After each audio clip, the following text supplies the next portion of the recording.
My biggest single session win was $11,526,000.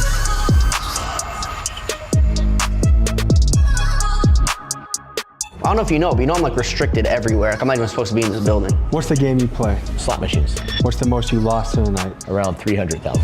Hotels in Las Vegas don't have balconies. Because when people lose big, it's very tempting? Yeah. Vegas is visited by some of the most powerful, wealthy, and elite people in the world. But because of that, also comes a lot of people trying to latch on and had made it a living to take what they can from those people. We need a knockout, a tap, a submission. We win, that's $5 grand right in our pocket. Today we explore the world of high-stakes gambling, so of course we head to Sin City, Las Vegas. This is a place filled with gambling and vices galore, but did you know it owes its roots to the righteous? That's right, the city's rise can be traced back to religion, more specifically the Mormons. In 1954, a Mormon banker named Perry Thomas broke tradition by approving bank loans for casinos when no one else would. Vegas went from a ghost town to a place that some would call a typhoon of dark money. Throughout the 50s, 60s, and 70s, major casinos were secretly ran and controlled by organized crime families from cities like New York, Chicago, and Cleveland. And to this day, gambling remains one of America's most divisive industries. Last year, Vegas casinos pulled in nearly $9 billion. To them, it's about choice. They offer an escape, a thrill, and a good time. Critics, however, see Vegas differently, a predatory machine built to exploit addiction and desperation. To see into this world for myself, I assembled a crew of high-stakes gamblers and headed to a lavish penthouse that would serve as our headquarters for this operation.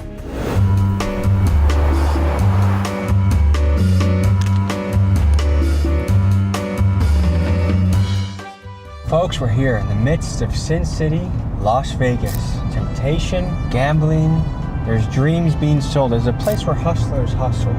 I have to say, Vegas is a place I find a little bit depressing. It's like a consumerism, capitalism hellhole. Gambling is something that I've avoided largely in my life. In the traditional sense, I do believe you gotta gamble. Like I gamble on doing this. I gamble on real estate. I gamble on the stock market. So I guess in some ways, everyone gambles. The question is, where do you draw the line?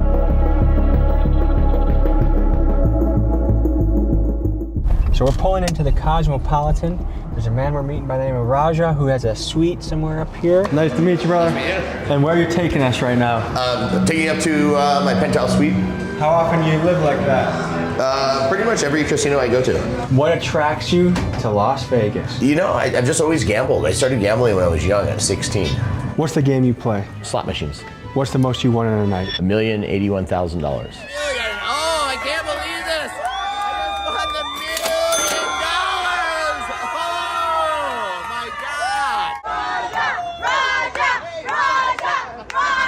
What's the most you lost in a night? Around 300,000. These are all their special suites. There's 21 special suites here at the Cosmo. By invite only. You can't even book these rooms. So this is what the high life is like. This is what it's like.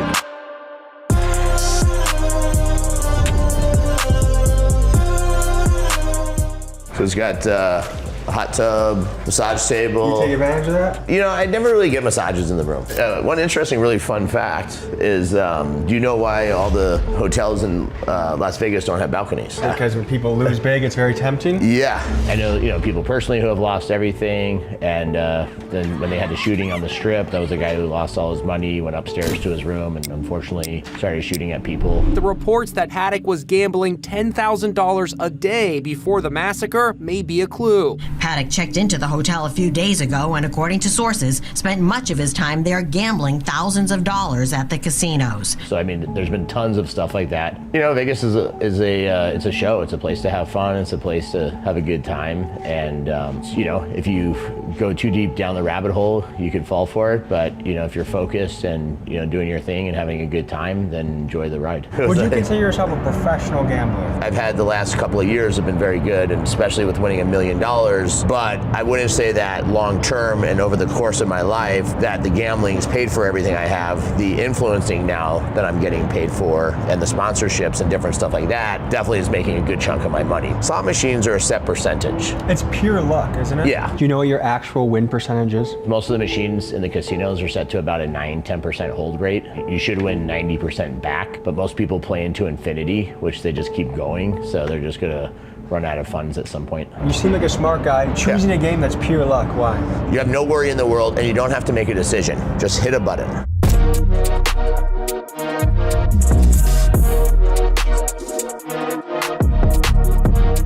Mickey? You too, bro. How are you? Yeah, pleasure, man. Nice to meet you. This is Mickey Mace. He's one of gambling's most controversial characters. Some think he's one of the best gamblers in the country because, after all, he's gambled on behalf of massive hip-hop stars, and he also flaunts multi-million-dollar payouts from casinos. However, if you look at the YouTube comment sections, he's a heavily debated man. Many question the truthfulness of his claims and alleged conspiracies ranging from he's a paid Vegas insider to simply accusing him of misrepresenting his stories. I'll let you be the judge. I don't know if you know, but you know I'm like restricted everywhere. Like, I'm not even supposed to be in this building. Why is that? I've been banned from almost every casino in the world. Because? Well, I know it's for winning too much. Some of them have said it, and some of them won't. I made most money in Baccarat, second most in Blackjack, and I would say I probably play in the highest stakes PLO games in the world. My biggest single session win was $11,526,000. How do you prove it? Well, all my tax statements are out. I mean, we could log in all my tax records right now. Drake to Lil Baby to literally anybody you could think of come forward to verify that they've witnessed it happen. So all of these people come forward to verify. Not a single person can say they've ever witnessed the opposite. Don't they want you to play high stakes? Yeah, because they think you're gonna lose high stakes. My biggest loss was $8 million in an afternoon. Losing the $8 million was a very confusing feeling. And then it hit a certain point that felt helpless. But I also don't want to mislead people thinking that it's easy or it'll happen to them, because almost it won't happen to them. They're almost guaranteed to lose. And if they let me keep playing and didn't ban me, maybe eventually I would have.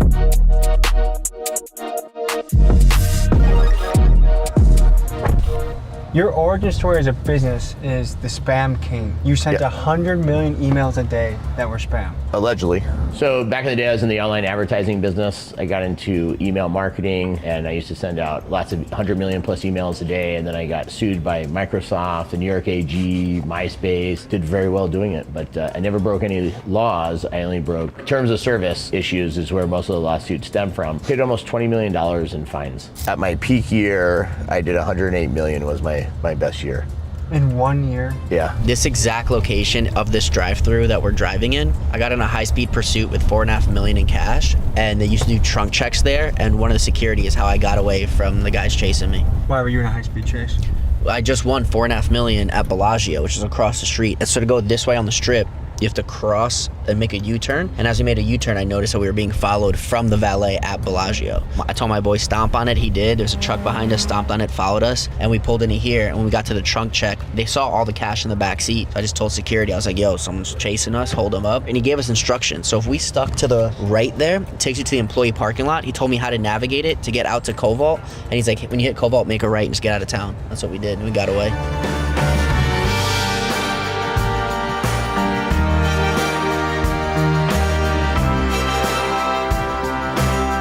So we're here at the Venetian. I've won more money in this building than any other building I've ever been in. I beat them for $15 million. And I'm actually kind of nervous being here. I also have not been back to this building, not even once, since I've been banned until right now. We're here on spring break, so it's particularly packed. It's March Madness weekend, and people are moving and shaking in here. And it honestly blows my mind. My idea of a vacation is an Airbnb with no one near us, near mountains or woods. But this different strokes for different folks. And guys like Roger here thrive off an environment like this. This is the one I got the $1 million on. You want to try again? Yeah, you know what? Let's do it again. See if we can hit a jackpot. Most of the people who have hit the $1 million have done it. 80% of them have been on $25. Here it goes. That's a good hit. That made us a little money. 2 more. 1 more.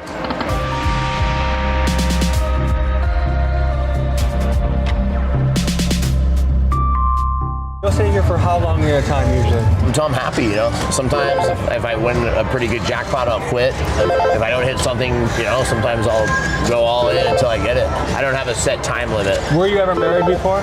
No, I've never been married. I have twins. I have twin boys. Unfortunately, their mother passed away. One of my first fun experiences with them was both of them came to the casino and we all played together. But they don't really have a big interest to gamble. Haven't been into it. And that's a big problem for the casinos is that younger youth does not have any interest really in gambling on slots. It's just not something to do. They grew up, playing online video games and so much other stuff. Because I don't follow sports that closely, I didn't realize how massive sports betting has gotten. And this is how it all happened, folks. Previous to 2018, it was illegal across the United States. Then the Supreme Court made the decision to rule sports gambling to be legal, and this unleashed the floodgates. 38 states have since approved it as part of their legal commerce, and this has resulted in a booming industry that did $300 billion in 2023, which to put in perspective makes it more than 30 times bigger than that of the business of the Vegas casinos. And according to Siena College Research Institute, nearly half of men aged 18 to 49 have a sports gambling account. And furthermore, the average household that does sports betting loses about $1,100 a year. To me, those numbers are astonishing. Let me know in the comments if you think this is something we need to be concerned about as a society.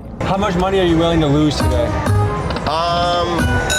We got it. Up to $1,198,000 I could win right now. Now what do you have to do? All I have to do is that. I know who you are. I love you, by the way. Thank you. But they don't want you here, so we're just gonna. That's baseball 2021. That's all. 21-21. You can come back. 21. Yeah, man. So 10 years? No. 100 years. 100 years. I got a 100-year trespass. Yeah, man. Hereby warn you that you are trespassing property by statute 207. Y'all have a good one. Stay safe out there. Have a good day. Sorry, thank you. So I saw them gathering and pointing at me, and I was like, I know, you know. Here's our property, so you guys go out. Oh, we're not on. We're still on property. This is the closest I'm allowed to come. So any past year? Yeah, they told me they'll arrest me if I come back. Is 100 years a typical ban? No one's ever used the number 100 before. They're like, you're banned, get out. Have you ever played slots before? Never. All right, you know what? Touch that. I'm putting my faith in you.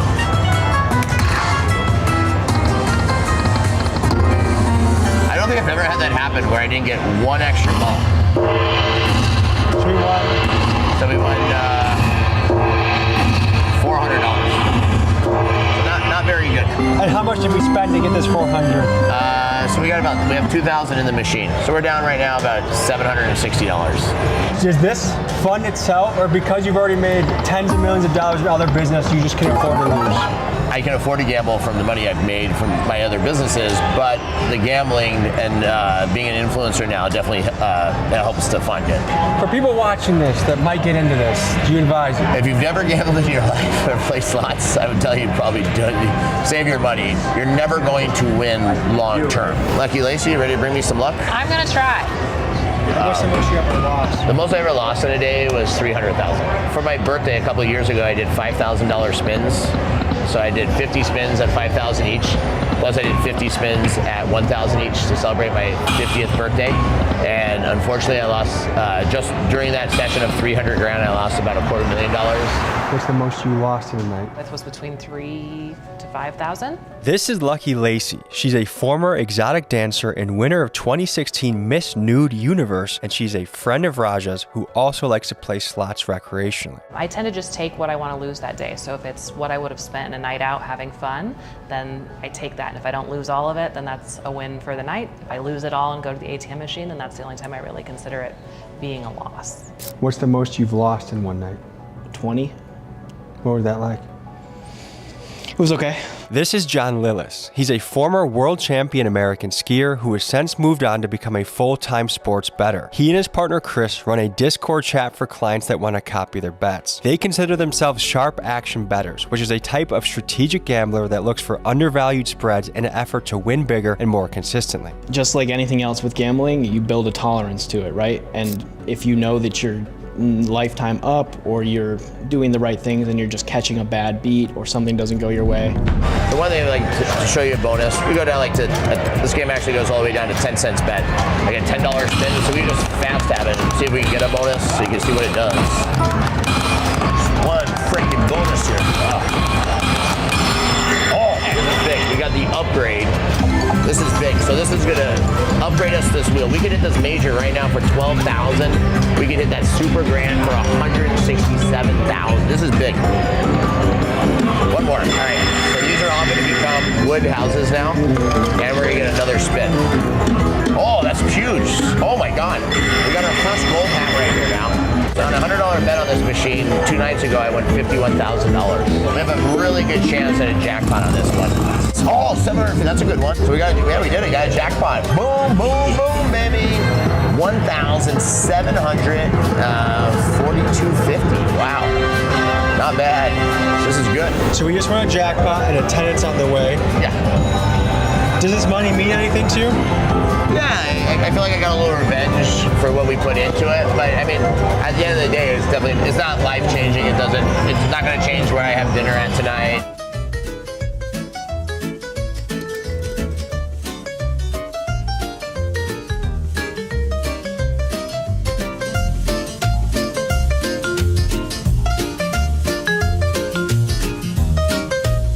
We can continue gambling a little bit more. You do this as a professional. Yeah, absolutely. How long have you been doing it, and what is your ROI?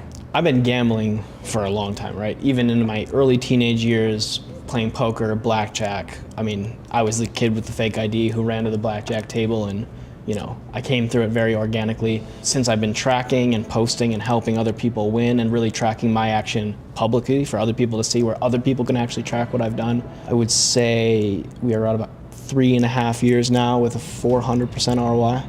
If you understand how the sportsbook works and you understand how the public thinks, you understand that the market moves based on what the public thinks is going to happen outside what the actual probability is. Every bet has a hold, and you can actually erase that hold by finding where the public is, and sometimes a line might move because of a reason, right? A key player might be injured, someone might be out, information might be coming in that a star player was up all night with his girlfriend and drinking or whatever and showed up late to practice. That all can come into it. But sometimes none of that stuff is a factor. It's just who is more favored. Because a lot of people bet with their heart.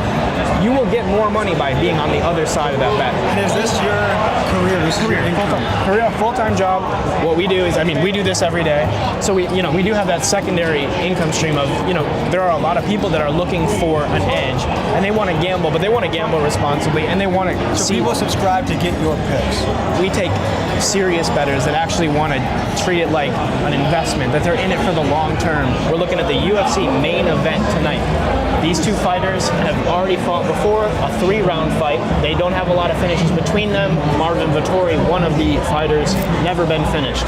Because of that, 2-to-1 odds that this fight will go the distance. What we're betting is that this is going to be the fight that trend ends. We're going to go this fight to not go the distance. We want to see someone get knocked out before 5 rounds. How you guys doing?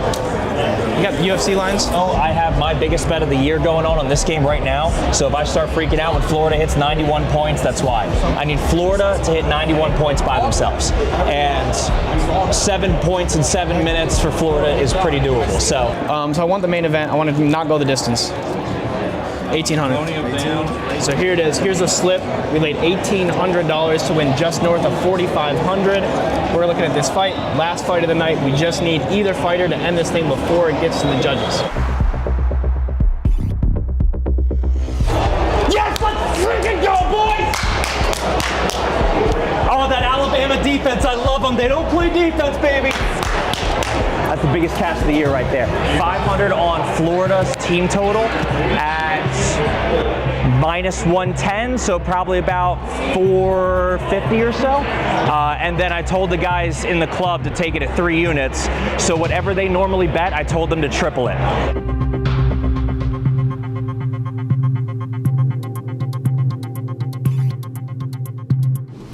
I think Vegas could be really cool if you use it correctly. And I think the best form of using Vegas correctly is not trying to use it at all.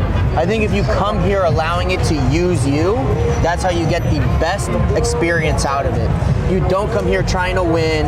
You don't come here trying to meet a celebrity. You don't come out here trying to get famous and make $1 million. You come here to have fun and piss a weekend off with your friends.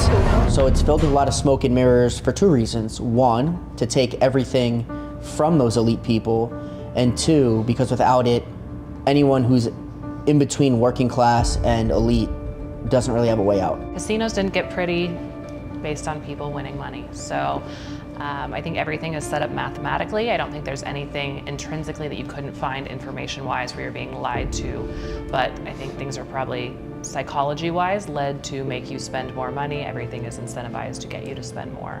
So if that's smoke and mirrors, then I guess, yes, that probably exists. That's 100% true. I mean, if there is an advantage that someone can take, or a scheme that they can run, or a scam that they can get into, someone has found their way into it in Vegas, and you know, it just is what it is. To me, gambling is not that much different from alcohol, fast food, or video games. Done to an extreme, they can ruin your life, but done in moderation or not doing them at all, you should be okay. But my question is, what is it within some people that seems to compel them to take their vice to a self-destructive level? While some people can be disciplined and abstain from temptation, others seem to have a compulsive aspect to their nature. While I don't know why that is, what I do know is from top to bottom, from the music in the lobby to the scents that you smell in your room to the free drinks and much, much more, Vegas is a place designed to tilt the odds away from you being able to maintain your own self-control. I think Vegas ruins lives. I think it causes more deaths, whether it be literal or spiritual and emotional, than almost any other place in the world. It's built on the sex trade. It's built on glorifying sex work and prostitution. Exasperates most people's weaknesses. Vegas is sold as an idea that all your dreams can come true and you can do anything you want and fix all these things, but the truth is, it's a hole and it's a trap.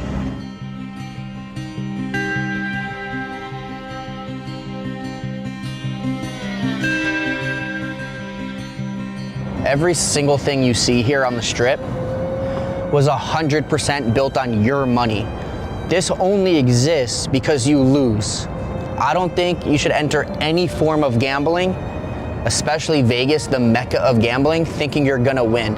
If this isn't a testament to the billions and billions and billions of dollars that the people spent to have this built, we are in the middle of the desert, in the middle of nowhere. There's no reason a city should exist, let alone one as lavish and exciting as this. This is built on losers.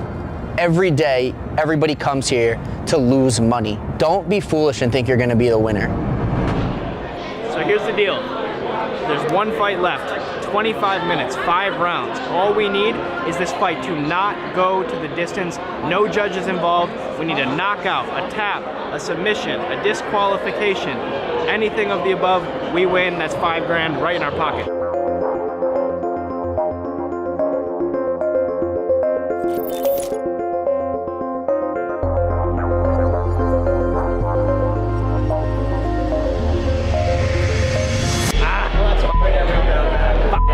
What's going through your mind after the loss? I'm never fucking betting a sports bet next to this fucking guy again. So why not? I'm a superstitious guy. He wasn't liking the play early, and you got to have good energy when you're gambling. You get the energy that you bring into it. So if you bring bad energy into gambling, if you ever see someone at a table and they got bad energy, run the other way, because the gambling gods will never look favorably upon bad energy. Do you know any tragic gambling stories? I know a lot of tragic gambling stories, from people's wives leaving them to them selling their houses and cars. Your comps, you have an automatic 30, sometimes up to 40% of spending power based on your theoretical loss. People call it theo. It stands for theoretical loss. It does not mean literal loss. As a matter of fact, you could win while still having theo. Every time you play, whatever they tell you your theo is, 30% of that number you can spend on anything you want on property. So guys, there's a lot of ways to gamble in life. The ways I prefer to gamble, one is betting on myself. So this YouTube journey has been one big gamble that has finally paid off. But then real estate, stocks, really just the S&P 500. I believe It's a big mistake not to take a gamble on yourself. However, the question is, what is an appropriate gamble? One of the oldest rules in the book when it comes to gambling or even investing is only put down what you are comfortable losing. Where people really get into trouble is they bet the house on something. Why would you bet your house? That's where you live. I will never bet or invest. I would recommend investing over gambling, but invest what you can stand to lose. That's a age-old maxim that holds true. Well, folks, the sun has just set on the Las Vegas Strip. And all around us right now, someone's rolling the dice, someone's placing the bet, and maybe someone just lost their house, maybe someone just won the jackpot and won big. It's been a fascinating look into a world I had no idea about. As always, guys, I appreciate you for joining me, and I'll see you next week. Peace. What's the situation that we're walking into? Right now, a possible 30 in progress, which is a person that was abducted. That was originally a missing person.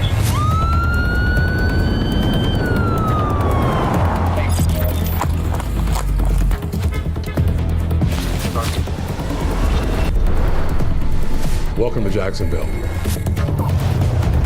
Hey man, show me your fucking hands. He's in the house. Right here, Kyle. Right here, Kyle.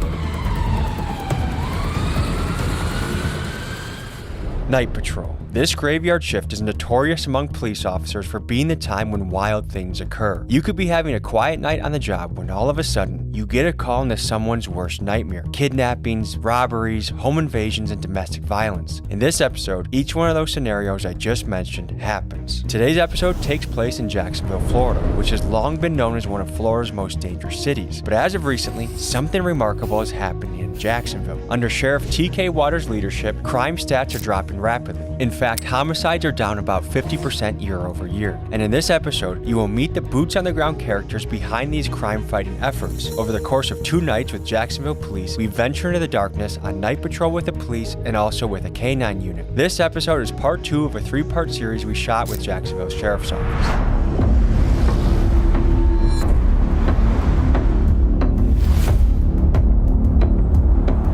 Folks, we're in Jacksonville, Florida, here for a police ride-along. I have a hunch it's going to be an active night for us. Just stopping at the gas station to get a little food before we got started. Looks like some undercover guys. To be here in a wild city, basically filming an episode of Cops, there's a lot of nostalgia and excitement. This is a job I could not do. I feel lucky to even be here. For them to open their doors to us is huge.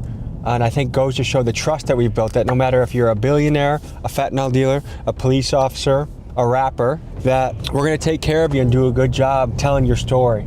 Hey, how you doing, man? Good, how are you? Good. Nice to meet you. I'm Tommy. Nice to meet you. How are ya?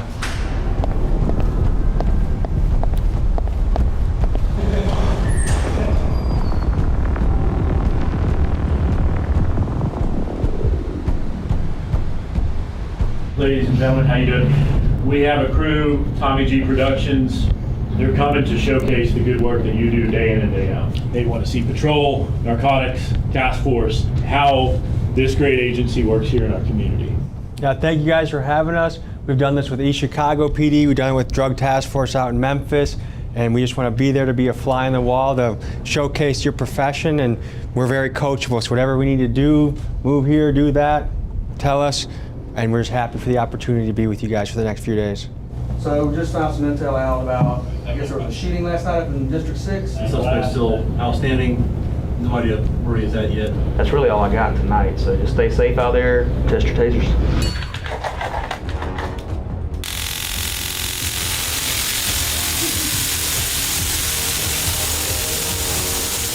What's the plan of attack today? We'll see what calls are in the area right now to see if there's anything major going on. If not, then we'll start the lobbying process, going to see if anybody's registered violations or any traffic stops we can find to possibly chase some drugs off the street. Okay, cool.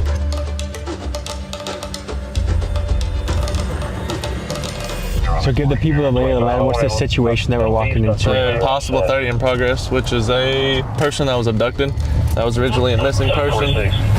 So what's your mindset going into this, or what's your role in the strike? So basically figuring out where everybody else is set up currently, and then getting with Lieutenant to figure out where he wants us to set up at for this 3-man strike team that we've got set up. Prayden, do you have breaching tools? I've got it. They need breaching tools at the door. Sounds like you guys are gonna breach the door or anything? I'm not sure what they have there. They're asking for a 3-man team right now to go to the front of the house, and they're looking for breaching tools. If there's somebody that's being held hostage, we'll make entry.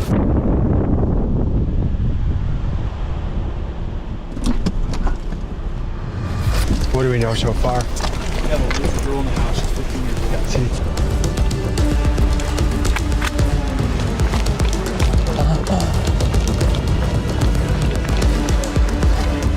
There's a light that keeps coming on this side.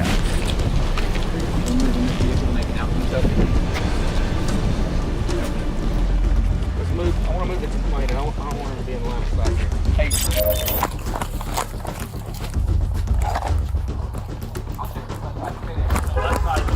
It looks open in here too. Ready? Yep, gotcha.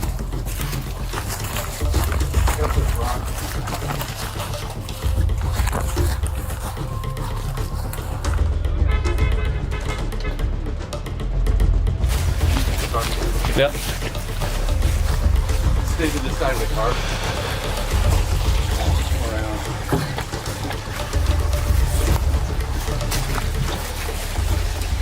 There's movement inside the house, absolutely.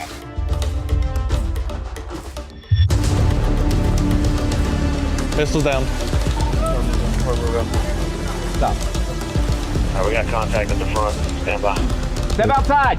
Show us your hands. Hands up.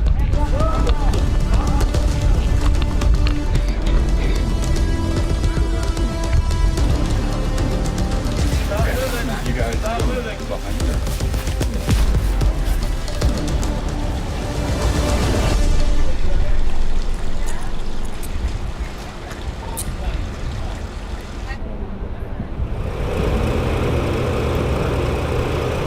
I said, we'll explain everything in a minute, okay? I'll get everything figured out.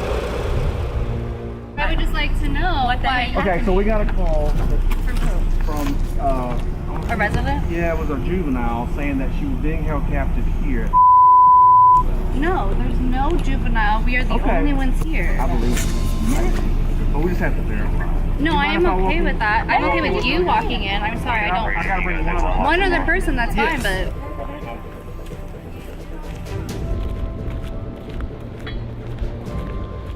So sorry for the scare. Thank you for understanding. Okay. Well, I appreciate your compliance.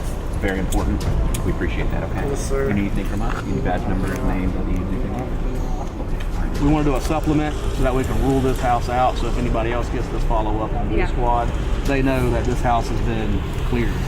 The guy you just saw get pulled out of his house at gunpoint was completely innocent. This call ended strangely, and from what I can gather, it was a false alarm. Potentially, it was a swatting call, which, as my friend Ryan Montgomery explained in a previous episode, these are online trolls that make fake calls that can be very dangerous for the people being pranked. Now, I'm not quite sure what happened with the call you just saw, but I do think it does a great job highlighting how, with very little background information, police officers have to be prepared to run into crazy situations. How would you rate this area out of 10 for sketchiness?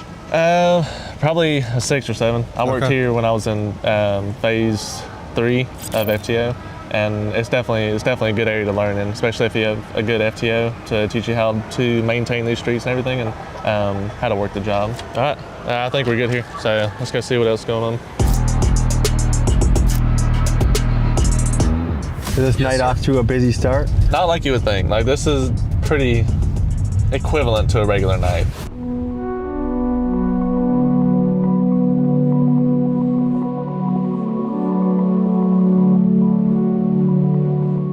So we're here about to have a meeting with the sheriff, TK Waters.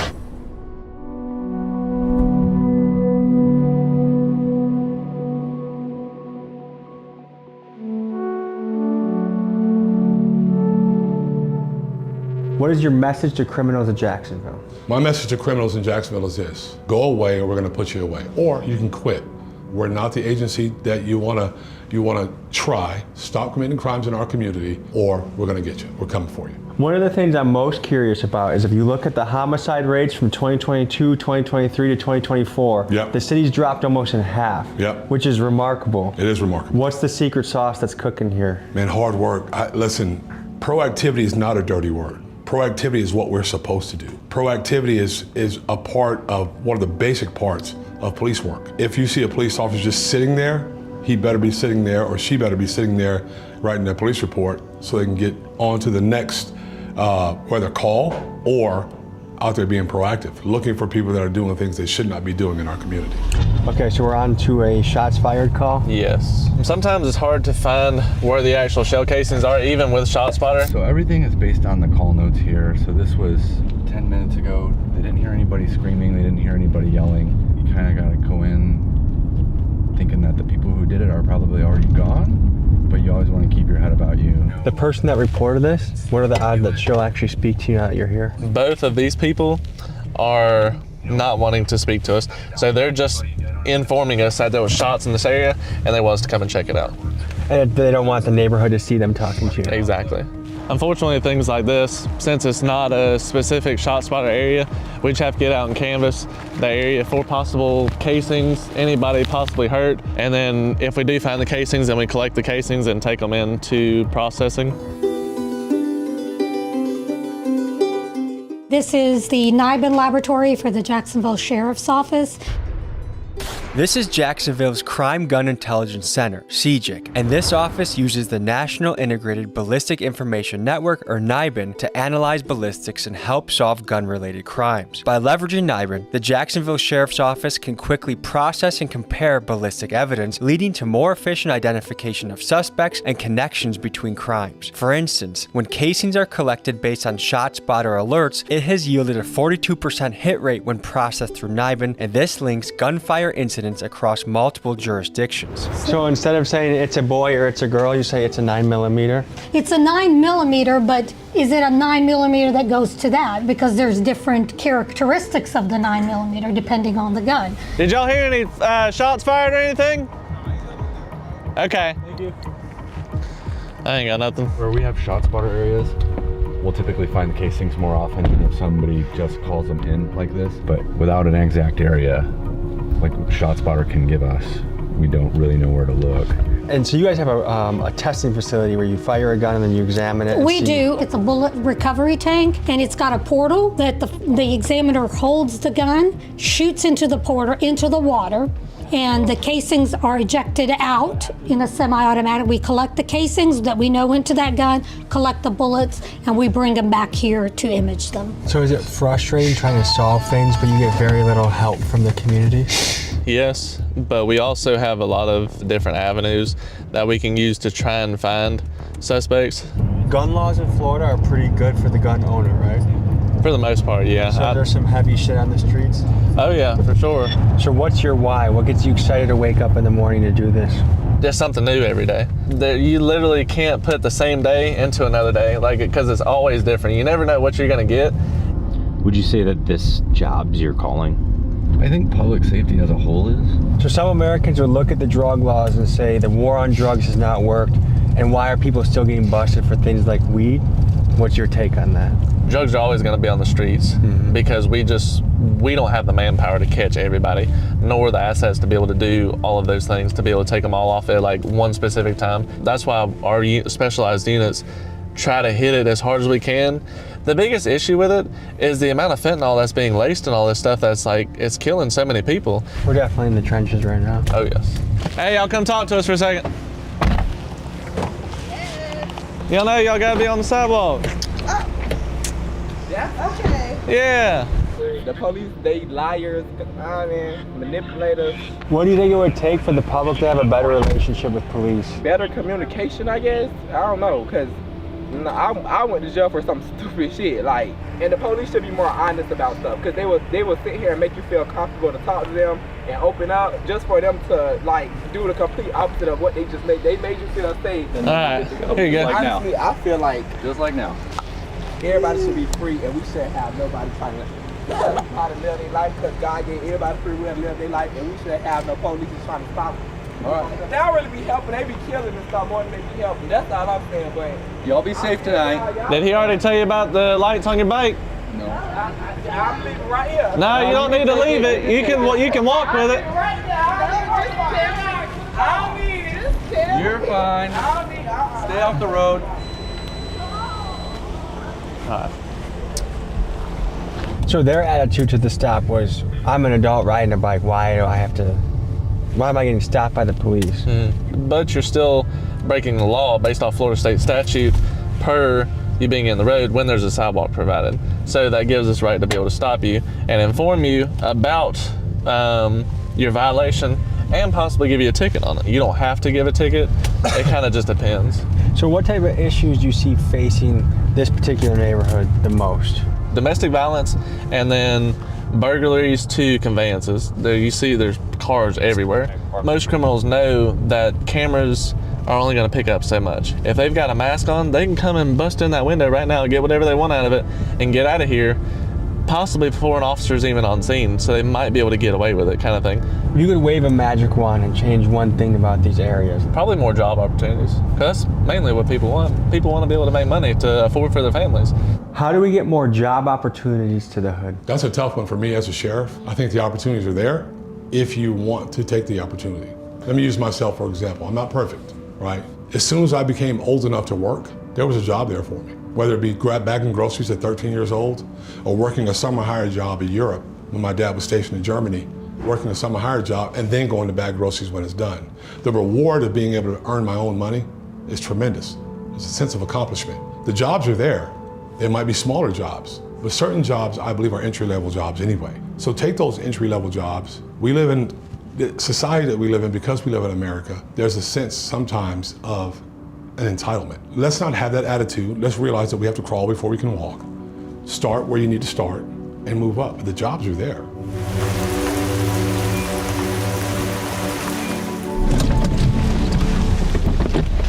Officer Crane with the Jacksonville Sheriff's Office. The reason for the stop is you're missing a headlight up here. I didn't know. What goes through your mind when you first get pulled over? What the hell they pulling me over for? I called my boyfriend. I said they finna pull me over. I seen y'all were behind me. Yes, ma'am. If you had a son and they said they want to become a police officer, what would you think? Be careful. You know, I don't know. It's a job. What's been your experience with police and law enforcement? I don't bother y'all, so y'all don't bother me. But do you feel like, hey, they make the city safer? I'm happy they're here. Yeah, especially nowadays. Yeah. Bad nowadays. It's like bad. It's nothing like when we was growing up.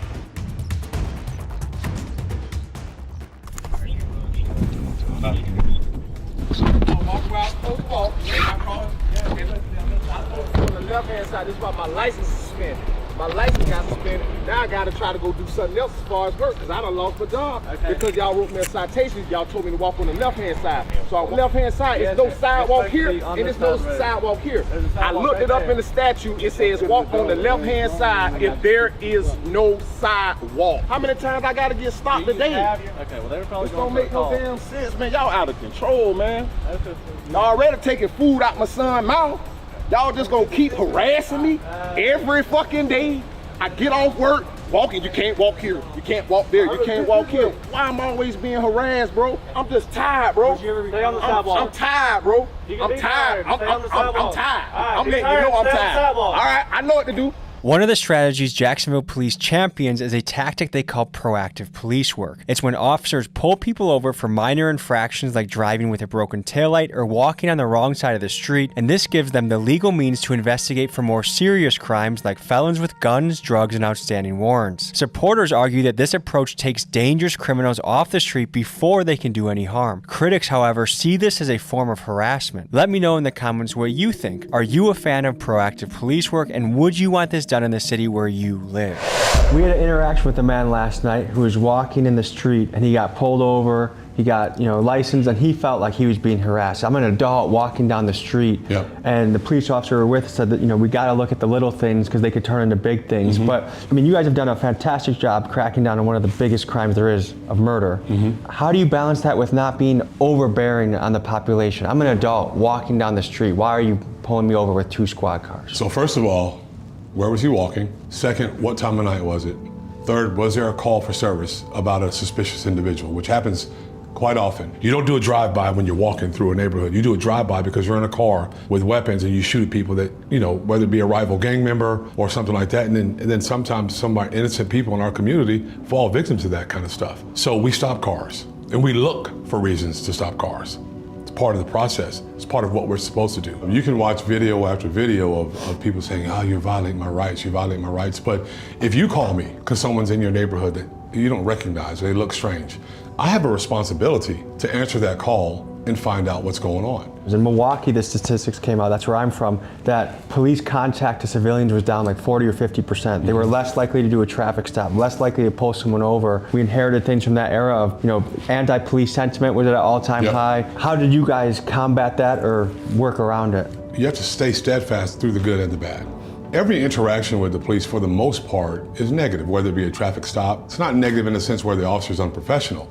No one likes getting stopped for a traffic violation. We just have to drive through that and push through that, one, with professionalism, making sure the public knows that we're doing this because we care about what's going on in our community. We want to make sure that our community members are safe. I know police are super important, and I know you guys do have a very dangerous job, and you guys take care of things that most people don't have the balls to take care of. But yet, he was an adult walking on the street. I've done that tons of times, and I've never gotten pulled over. Yeah. What would you say to that? That doesn't change the fact that he's still violating a Florida state statute. So you don't walk on your street in your neighborhood? Sure don't.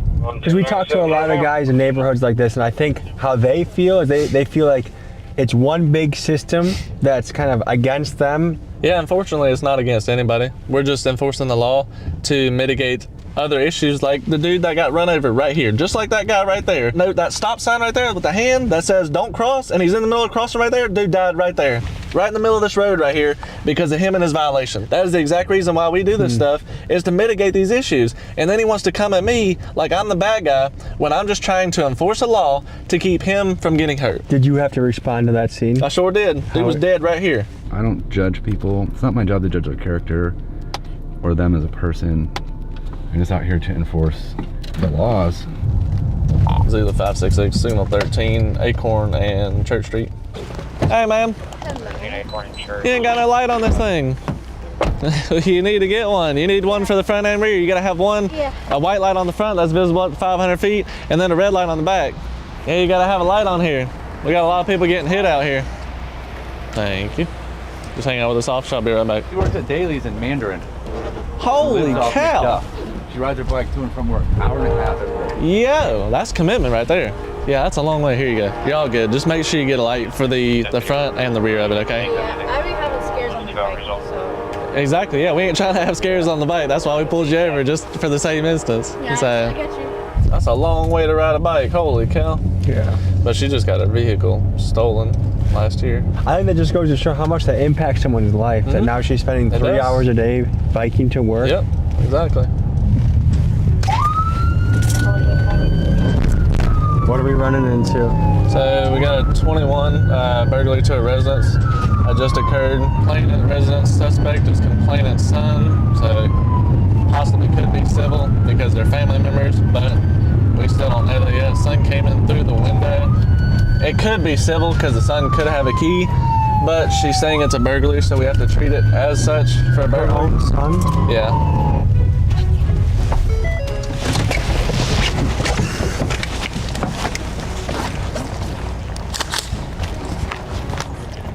That's it? Alright, that might be him. No. Hey, what you got going on? What just happened? Why all the police is here? Somebody here called about a burglary. No! We didn't call about no burglary. What's the address here? Ain't no burglary here. Yeah, that's where our address for a burglary is. Oh no, I'm gonna say no, ain't no burglary here, baby. Who called? I did, but I was coming for he gone, my son. But he gone, I called. I just Oh, called so it was a burglary, but he's gone. Yeah, no, you can say well he gone. So he's not here? No, he left.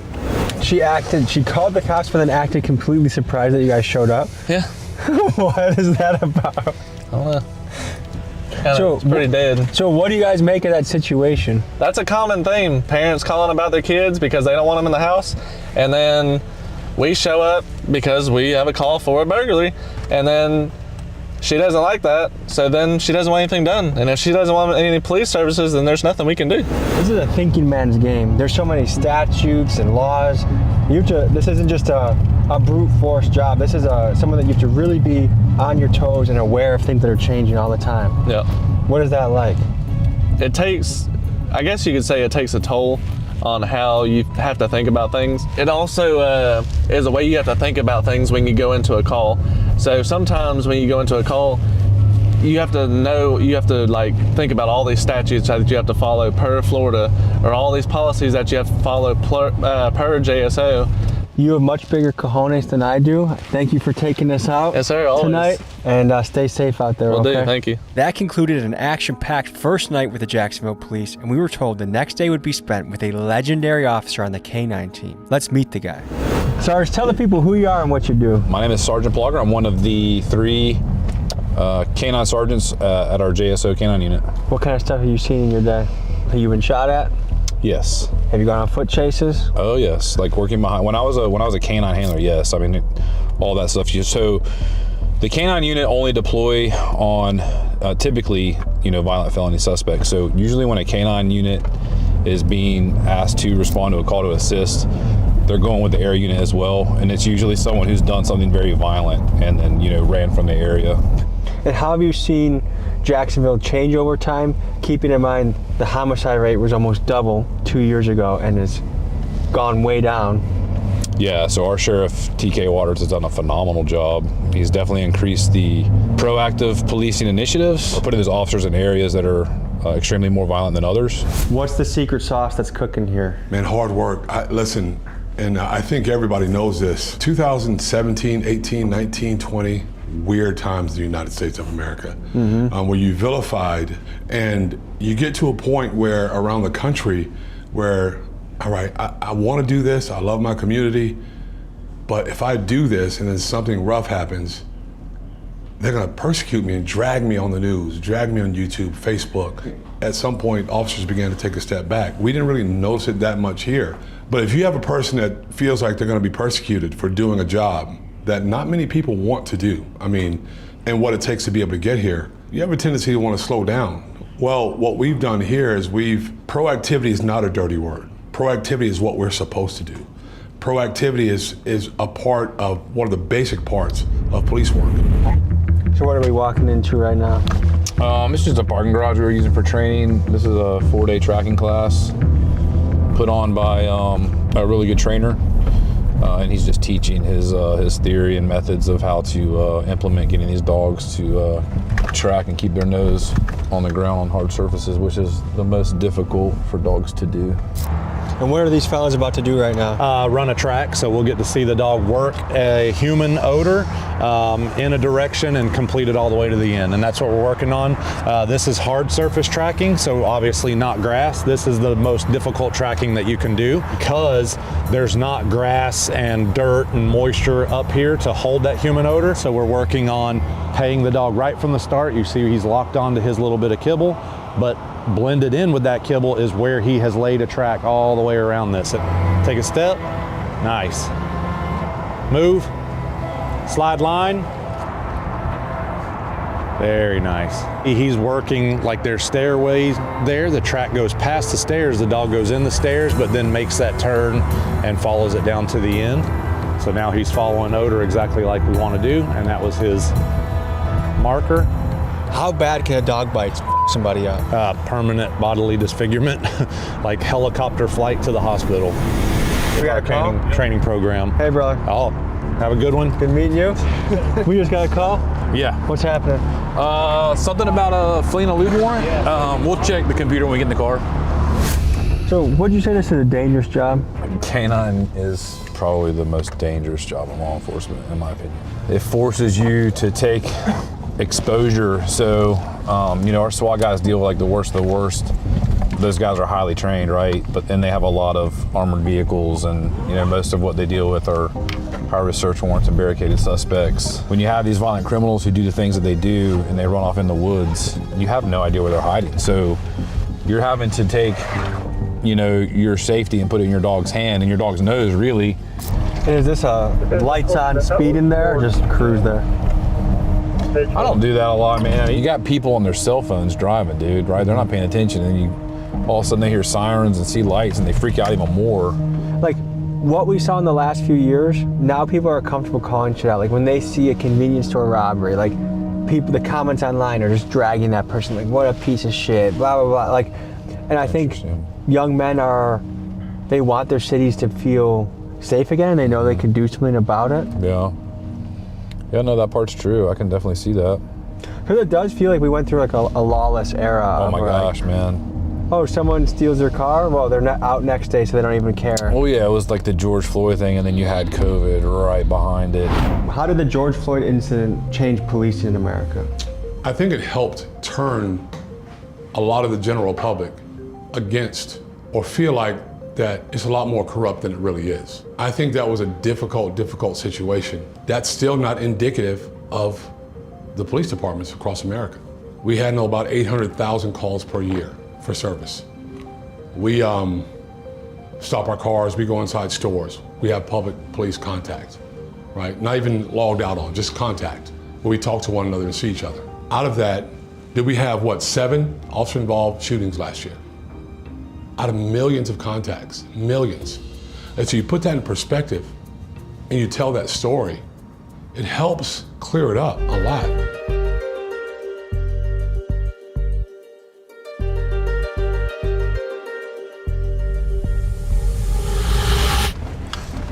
So what's this call for? Robbery, business advised, they just left, 23 to a business, unknown, vehicle description, into the store, took everything from jewelry case. Yeah, they smashed all the jewelry cases and took everything. 2 miles out. Is that his name, Zeke? Zeke, yeah. So right now Zeke's hoping that somebody starts a running. Yeah, so he already knows what time it is, especially when we start keying up on the radio. He's about a 7-year-old dog, so like by now he's kind of understanding what the game is, you know.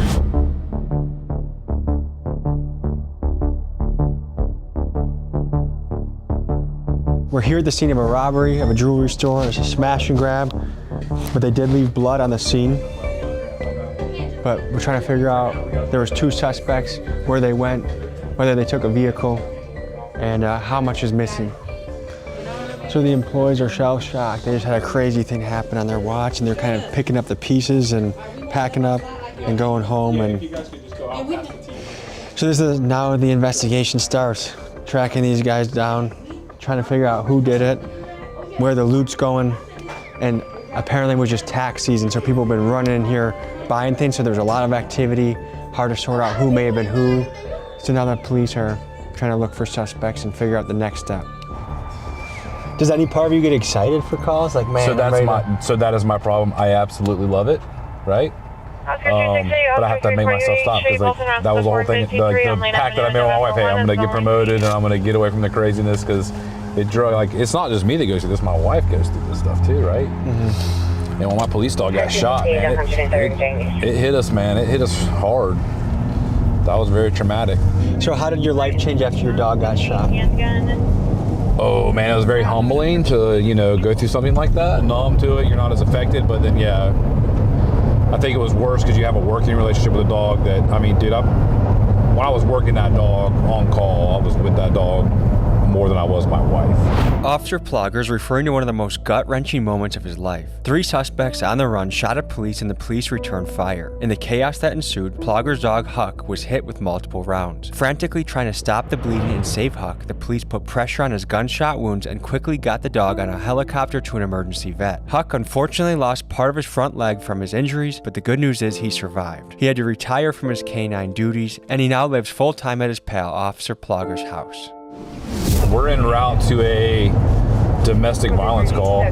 Looks like dating violence, where an alleged battery occurred, and it looks like the female half is waiting for officers to make the report, and then the male half, it looks like his whereabouts are known. Officers received a call about a woman who was terrified of her boyfriend. Supposedly earlier in the day, he beat the hell out of her and she was scared to return to her house because she feared he was waiting for her there. Because this was allegedly the boyfriend's 3rd domestic violence incident, it elevated his case to the felony level. Officer Plogger and his K-9 team was called in on this operation to catch the boyfriend and ensure he didn't scurry away. The police met at a nearby gas station to game plan for his takedown.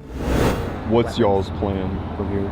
So if he's not in the driveway, obviously we're going to set up around the house. Right. There's back door, front door only, no attic, single level house, multiple windows for him in case he does go in there. But just based on, I'm assuming it'll just be a call out because of the potential harm. Yeah, okay. Exactly.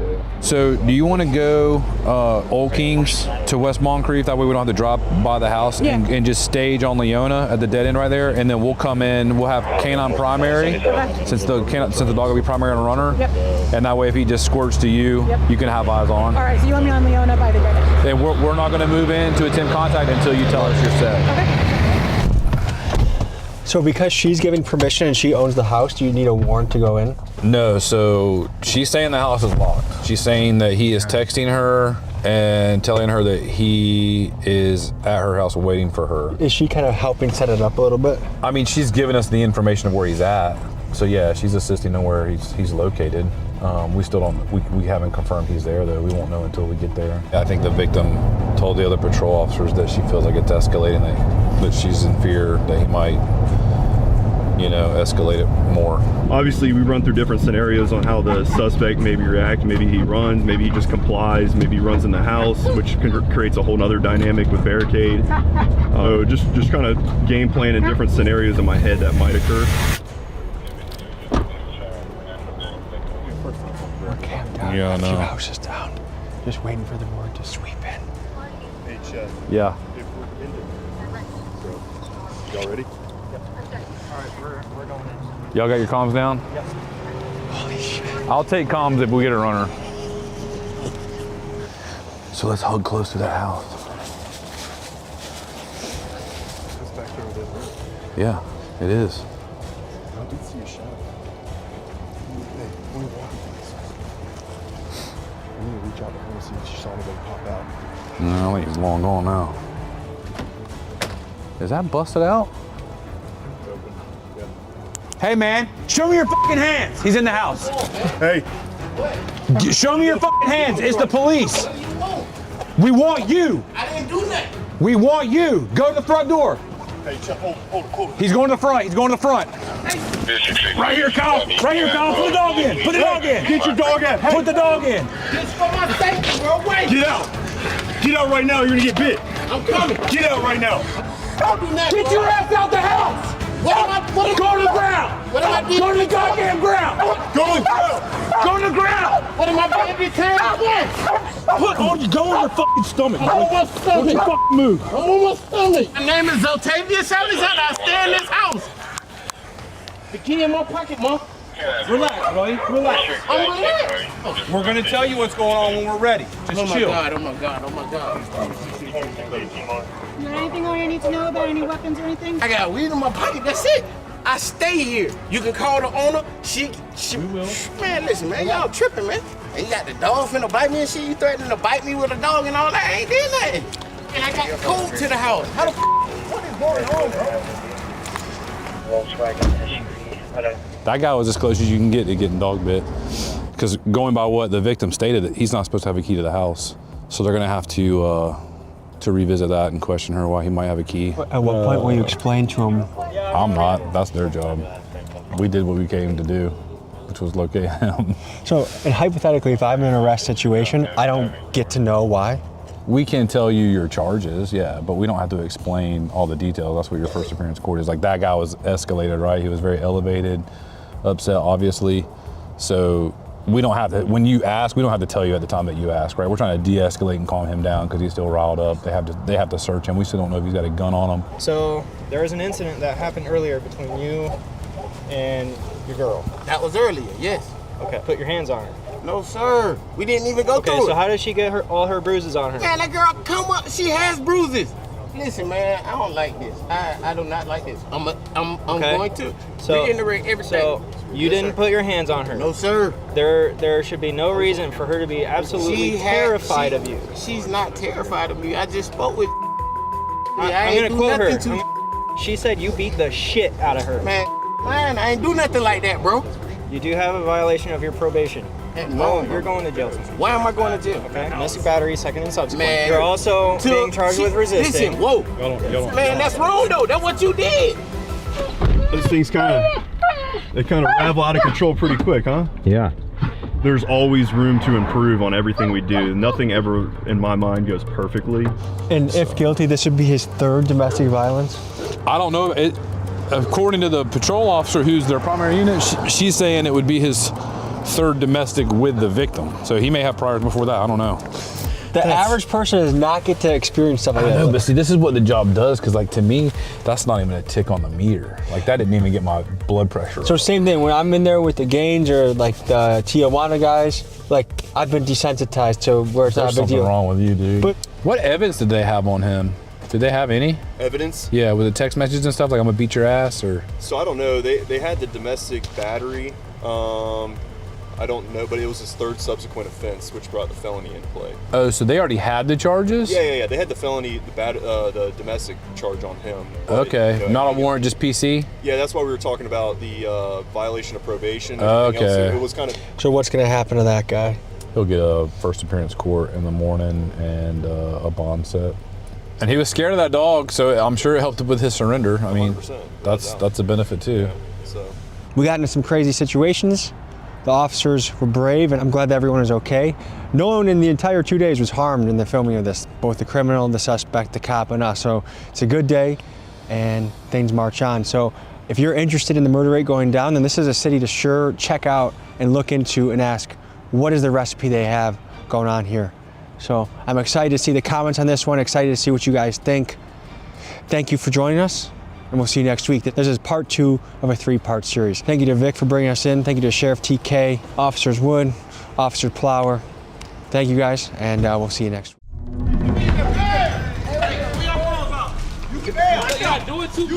What the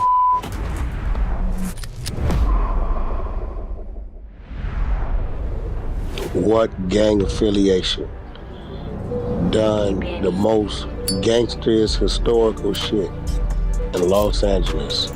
I'm gonna tell you the Hoovers. Tell you the RC don't mean Crip, it mean criminal. And nah, we ain't siding with the Bloods. We everybody killing. We CK, we Crip killing and blood killing. I heard what the term EVK means, and it sounds kind of intense. Are we doing something wrong though, officer? Get against the fence, big dog. What about Hey. Whoa. Did I say something that was wrong? Yes. You want a shot? I'll do a shot. Take a shot. I'll do a shot. The Hoover Criminals, the gang that beefs with everyone in Los Angeles. With names like the Bloods, Crips, Mexican Mafia, and MS-13, it's safe to say gang culture flourishes in South Central LA. And today, we cover the Hoover Criminals who proudly claim themselves as EBK, or Everybody Killer, a title that invites a lot of gang warfare. If you track this gang from the 1960s, you'll find that conflict is consistent in their history. They originated as the Hoover Groovers, but became the Hoover Gangster Crips after a murder of young leader Little Chocolate shifted alliances, and they later adopted their present name, the Hoover Criminals, after yet another murder and falling out from rival sets. One of the group's most famous members is Freeway Ricky Ross, who in his era was legendary for being perhaps the most successful seller of crack cocaine in the country, and the influence behind rapper Rick Ross's persona. We were invited by Hoover rappers Poke and Jay Heartless to a barbecue deep in Hoover territory. We meet them, we encounter a blitz from the LAPD, and I say a joke that made things really scary.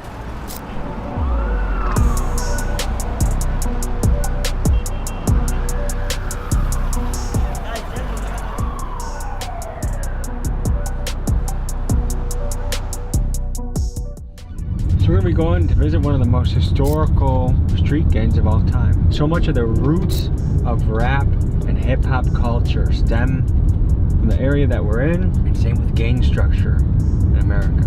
One thing about tough places to grow up is, done right, they can also have very deep senses of community. That's what I'm hoping I find with these Hoovers.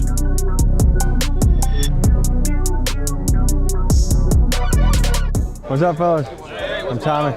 My people, man. Nice to meet you. My good people, man. You guys using seasoning on this shit? Yeah, we season. Just checking, man. yeah. We have seasoning, bro. Adobo? Everything is the real deal Holyfield over here. You know what I'm saying? Real deal. I'll go to the V line. It's the VV. You know, Vermont District, Hoover Street, 50 to the hundreds. You know how we do it. You know, we stay flexing, man. Oh, they call me Baby MD, aka the Baniac. You know what I'm saying? The Baniac? Yeah, the Baniac. That's a crazy nickname. That's the real deal Holyfield out here, though. You know what I'm saying?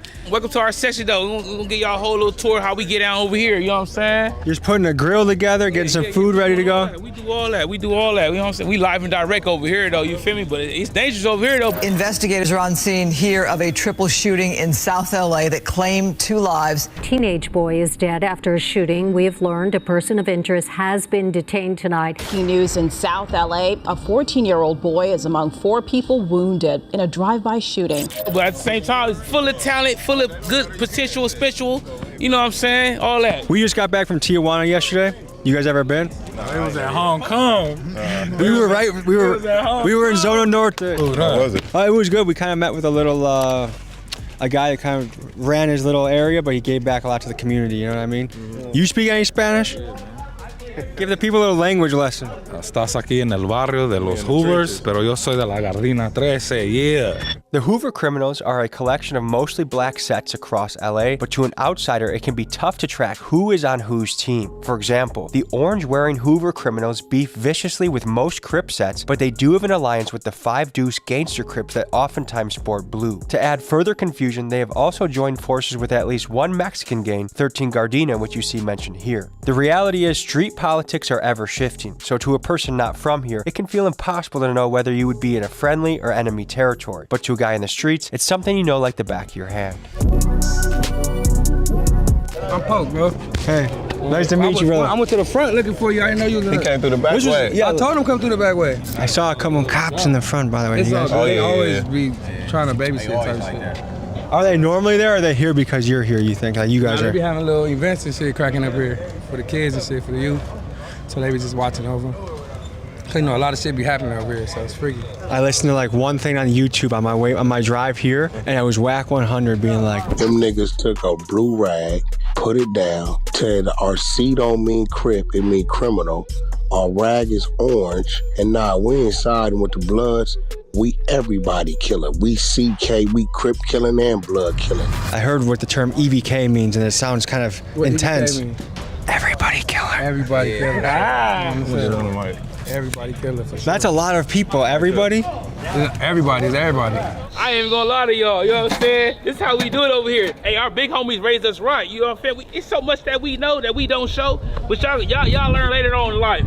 You know what I'm saying? I hope all my youth make it out. I'm about to grab one of these Hoover links. That's what I said. This is the first crew I've met that isn't afraid to eat a link. You know what I mean? Oh God, you I've go been to for it. sections. I've been to like hoods in Texas where they're Yeah. afraid to eat. They have to eat that in the privacy of their house. Message to the people: don't be afraid to eat a hot dog or a bratwurst. It's not. There's nothing wrong with it. I with them. Yeah, we need to stop being all weird about nothing. You know what I mean? So we approve this message. So one other thing I'm noticing right away about the squad is it seems like guys are a little bit older. Like some of the guys, like I'm meeting a lot of really young squads lately. There's we can call them right now. No, they're the wild ones. No, we the wild ones. We the ones who teach them. But there's not that many. Okay, there's not that many OGs anymore. Like a lot of times, I go to hoods and I meet an OG. The OG is 20 years old. That's not a real. That's not an OG. See, our OGs is like. They got a little wild one right here. Yeah. You're the wild man. What's the deal? Why do they call you the wild one? Squab everybody on all four. You say you squab? I fight everybody. Okay. You like to go down. You like to fuck them. Shit. Is Nuck if you buck a term around here? That. Nuck if you buck? So how's high school treating you? Good. Do you fight kids in school? Yeah, I go to a lane. Have you gotten expelled for fighting? Nah. My coach got out yesterday. He's in like 5 years. What was your first day out like? My first day out was today. What are you up? Just a cookout? Back with the lugs with the fan. You know, niggas out lugs, feel me? Niggas out sag so. What's the thing you're happiest about being out? Like, okay, hey, I got my first warm shower. I got my first hug from my mom. Like, what is the thing that you're most looking Is it hard to find on your first day out? How? Everybody got a bitch already. Are you on Tinder or you're just in the neighborhood? It's all around. I'm all around. My name D-Mac. I get around. Big horn dog from the set. You're a horn dog? Oh, this is a vlog, You got me feeling myself on this vlog.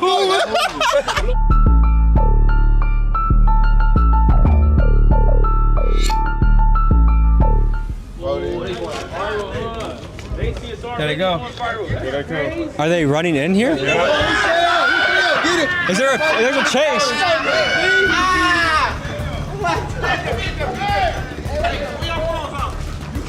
Y'all doing too much. What the f? Yeah, that's doing too much, bro.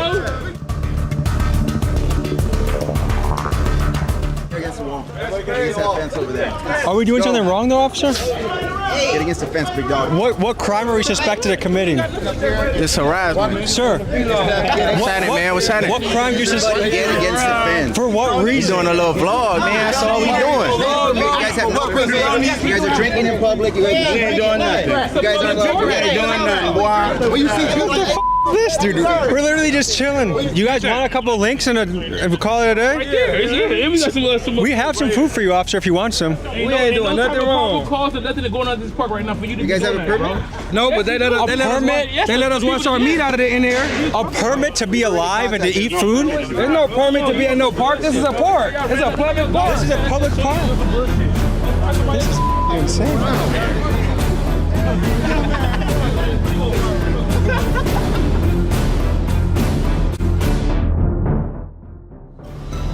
Is it safe to say that these guys aren't invited to the barbecue? Yeah, they're not invited.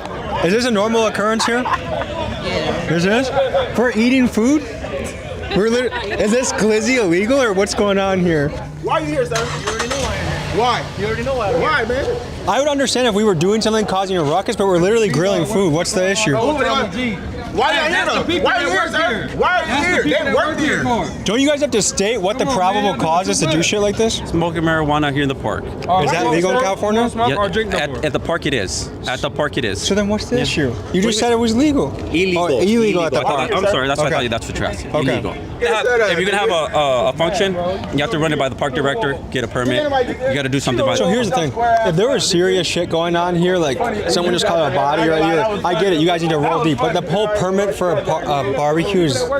That's not protect and serve, and I'm a fan of police. I actually think police are okay if they're good and accountable. And you're entitled to your opinion, and that's perfectly fine. But rampaging a barbecue when we're not being mean to everyone's having a good chill time. He need to get demoted off the dribble. Hey, he need to get demoted. Hey, you hear me?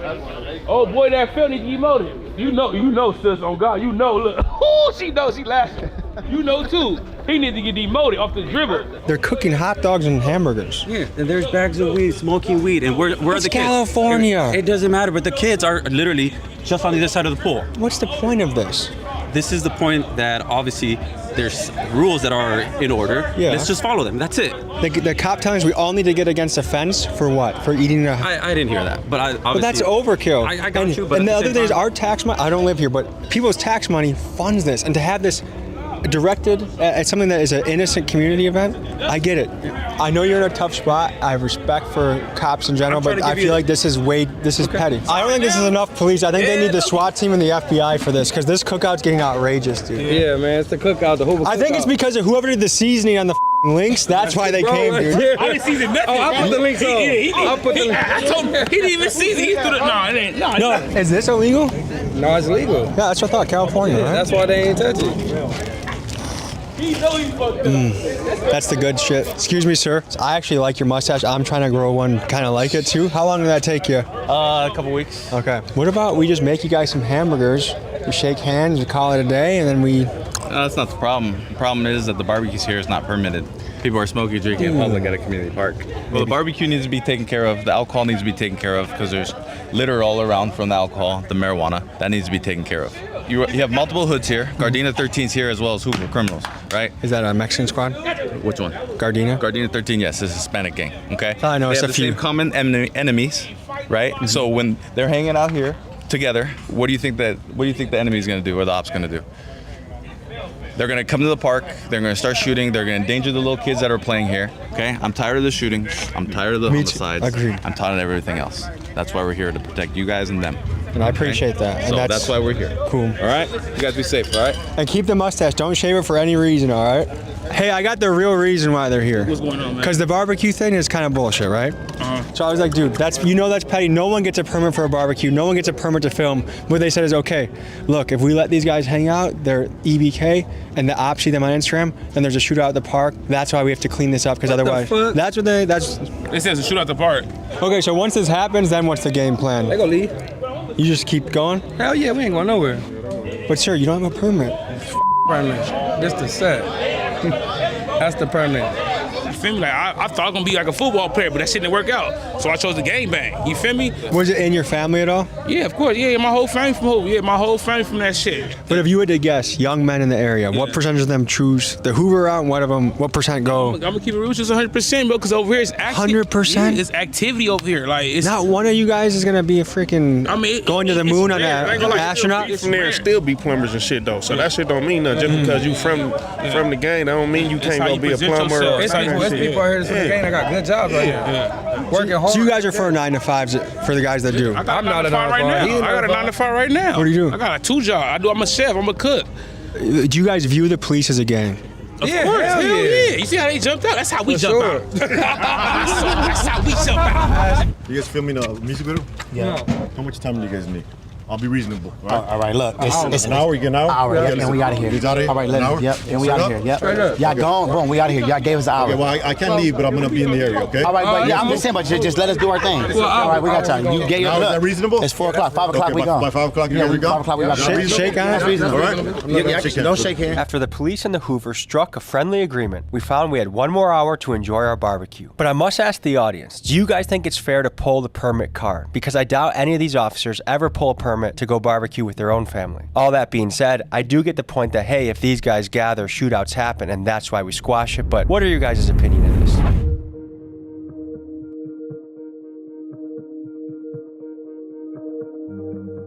All right, guys, let me ask you something political, okay? Donald Trump is going to get into the White House. Probably by the time they see this, he will be in the White House. How do you guys feel about that? I fuck with Trump. Yeah, I don't care. Whoa. Tell why. I don't got no problem with go. The shit he got going right now, we ain't fucking with it. What's that? Out here, they trying to do like a rally. KKK rally and all that type of shit. We not having that. Why do you associate that with Trump? You don't be seeing his rallies, will be the signs they be having and shit. I've never seen KKK. They be having some crazy ass signs. Have you ever tried joining the KKK? Hell no. What about? Hey. Whoa. Did I say something that was wrong? Yeah. What did I say? Say that. I said KKK. Don't say no. I said K. No, you didn't. Like Hoover and you guys No. He say like I didn't know the lingo. Okay, I'll blurb that out. It doesn't matter if you're interviewing a gang, a hitman, or even a SWAT team leader. If you can make them laugh, chances are you're going to have a good interview. But on this occasion, I messed up big time and accidentally dissed the entire crew I was dealing with. So I must say sorry to my new Hoover friends. Okay, what's some Hoover lingo I need to know? This how the Hoover lingo, man, Nigo go. You know what I'm saying? I don't know. It's just natural with us. You know what I'm saying? Like, you know what I'm saying? We off the scribble with this shit. You feel me? Like, we viral spiral. You know what I'm saying? We just jump out and dump shit out. Like, I don't know how I go over. It just come naturally with me.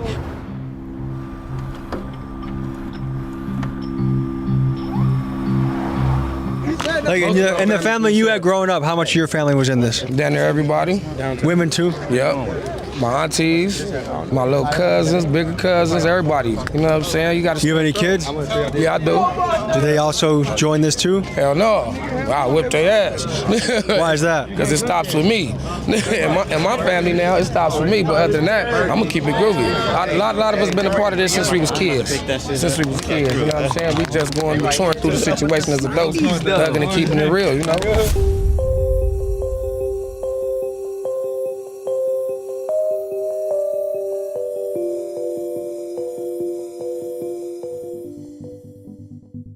Welcome to Compton. We're here. It's a good day outside, and I'm happy. I'm just happy to be on Tommy G's channel today. Is this normal though? Hell yeah. They ain't never got nothing to do. Babysitting though. That ain't normal. Oh yeah, no, they don't babysit. They be babysitting them niggas on the side. Yeah, Do they usually just leave and come back? Yeah, they usually leave and come back probably later, but Is the Los Angeles jail filled?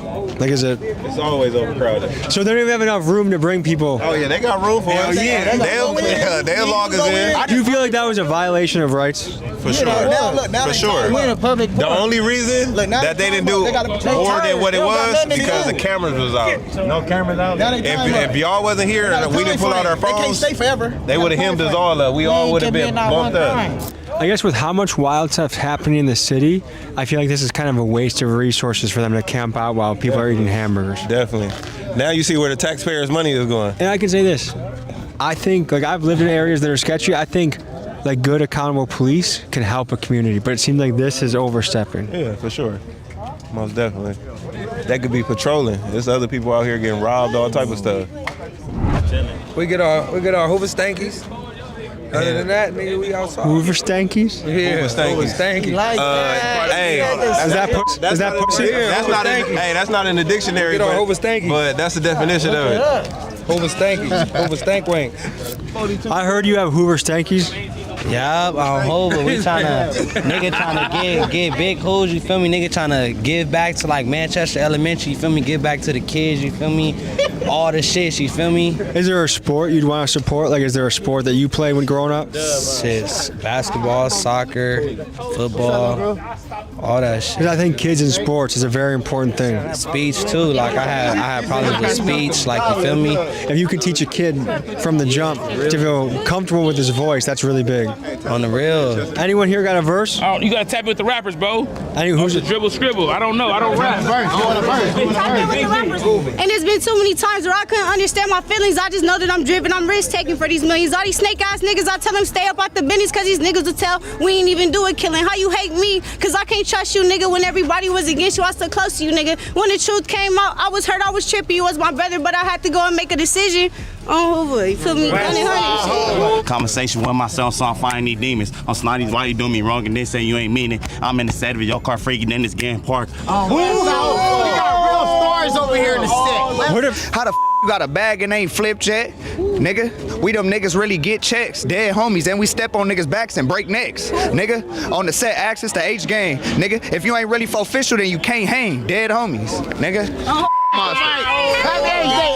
I saw a nigga get. Who else? Oh, Hoover. Who else do this shit? Who? Follow me, who? Gardena on Hoover. You know, look, we like primos. We primos with them on Hoover. You already know.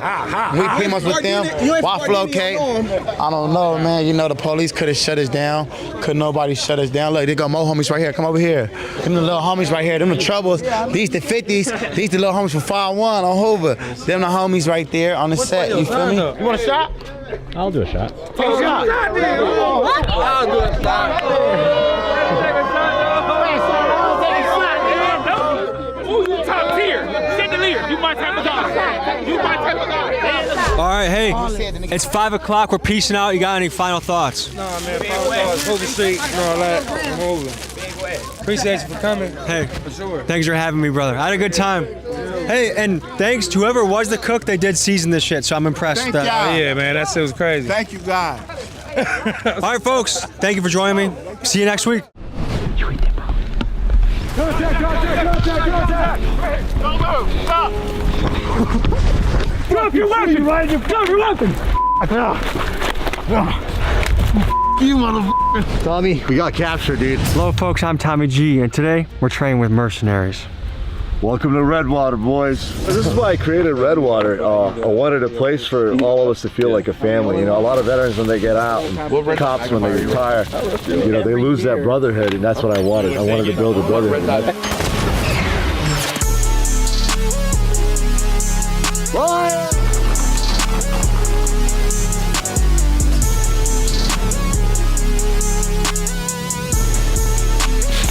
Hey! You like that? Give us the answers that we want! Call your motherfucker, give us answers now!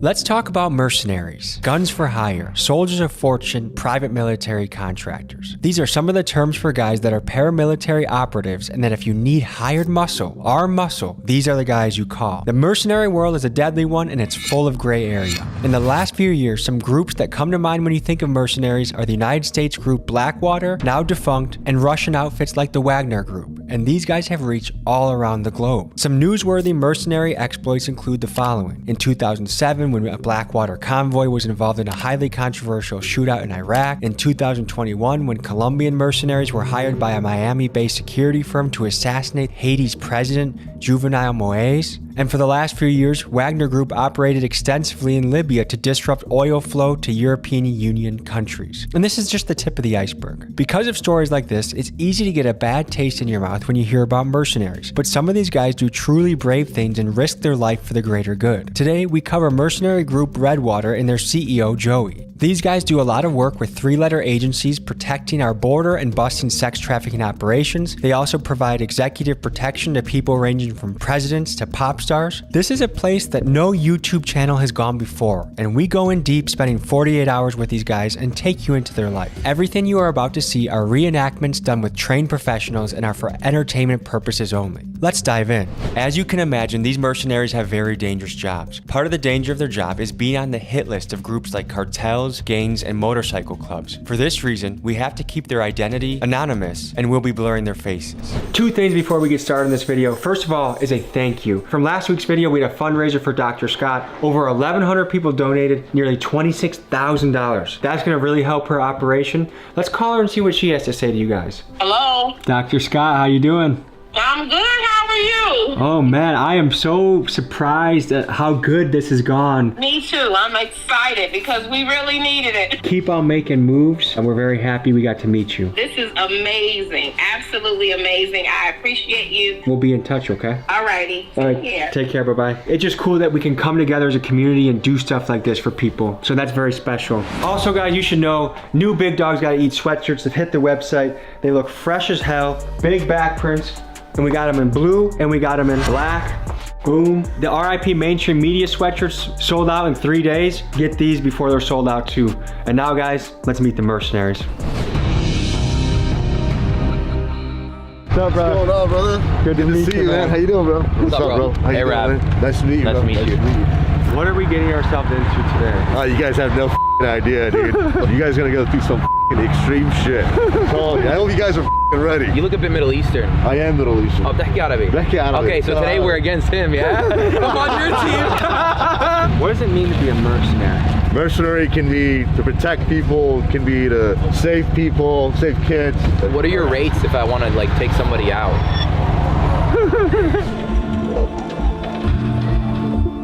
You brought your guitar to a gunfight? What do you got there? Let's see. Holy shit.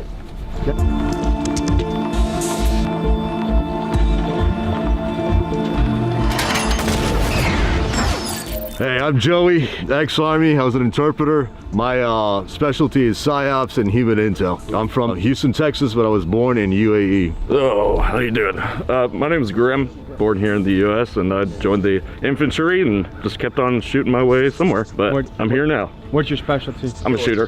Yeah, I kick doors down. Hey, I'm Spooky. I'm from Florida. I was in the Army for 5 years. I was in a reconnaissance squadron. I specialize in medicine. I'm Breeze, Navy, Army, 24 years, retired. Been Iraq, Afghanistan, Jordan, Somalia, Pakistan, pretty much everywhere. In Afghanistan, I was a sniper team leader. I'm 54 years old and I'm from a little town just outside of Dallas. I'm Ghost, I'm from Texas. I specialize in human recovery and executive protection. I served in the Army as well. How's it going? I'm Maverick. I spent about 8 years in the Army, infantry, air defense, licensed paramedic. Did counter IED ops in Afghanistan and just about everything in Iraq. For the first exercise of the day, Redwater is running us through an escape and evade situation. I'm part of Team 1. Our job is to get away from the enemy. Team 2's job is to capture us. In the real world, when you get captured, that can lead to interrogation, torture, and death. Here's how it went. Yes. We're trying to escape from enemy forces. Yes. What do we have to be thinking about before we start this? Try and stay alive as long as you can. In a real life situation, we'd be waiting on an evac, so someone to come and pick us up. The goal is to try and survive them, get away from them as long as you can. Let's go, boys. Oh shit. It's all about pacing. If you get tired and they catch you, it's game over. But you still want some energy if you get tired. Exactly. Huh? Which way should we go? To the right. All right, let's get it. Have you guys ever had to run for your life before? In Mexico, I was contracting for an agency that I'm not gonna name. I was unarmed. I didn't have a rescue team. I was in a little town called Tinola in Guadalajara. It's where the Jalisco cartel operate. And I was in an area similar to this where the woods are. The cartel thought I was a DEA agent. My job was to stay alive until a vehicle came and picked me up and took me to the airport. And it was very similar to this. But imagine me by myself, unarmed, running in the woods in Mexico. I thought I was gonna die, dude. All right, so they're gonna think we're gonna go that way. You always wanna think of how they're gonna think, and you wanna do the opposite. What? There's broken vegetation. Somebody walked over that right here too. Considering the area, we're coming in this way. We just need to be cognizant. They could be on the edge of that field trying to flank around. Dude, this reminds me of Afghanistan. It was very hilly like this. That's why it was so hard for us to survive Afghanistan, because the Taliban always had an advantage point on the American soldiers. We'd be in valleys and they'd be up top. They would just snipe us. You could have your weapon ready to go over there. Because as soon as they see you, you start firing. You want to pick it up? Yeah, we can pick it up a little. Multiple boot prints. You want to go that way and around? I'll go this way and around? Yeah. All right, so right here, this looks fresh, right? Mm-hmm. It just rained, and this is all smudged and f***ed up. Surrender is almost certain death or torture, right? Exactly. So it's better to die fighting than to give up. Thank you. A lot of people end up dead because they don't fight to give in. Boogie!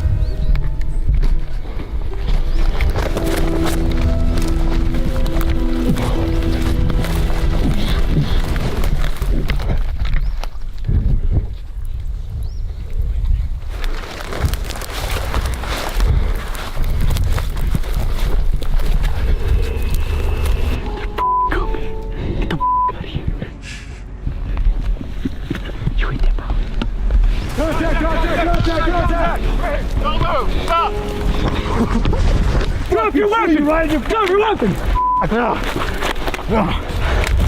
You motherfucker! You got him? We got one runner. Oh shit! It's the Mexican.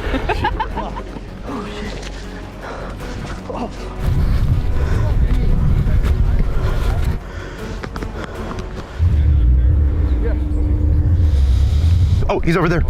There we go. Uncaptured. Just like that, all it takes is a couple of seconds, one wrong move, and you get caught, and it's game over.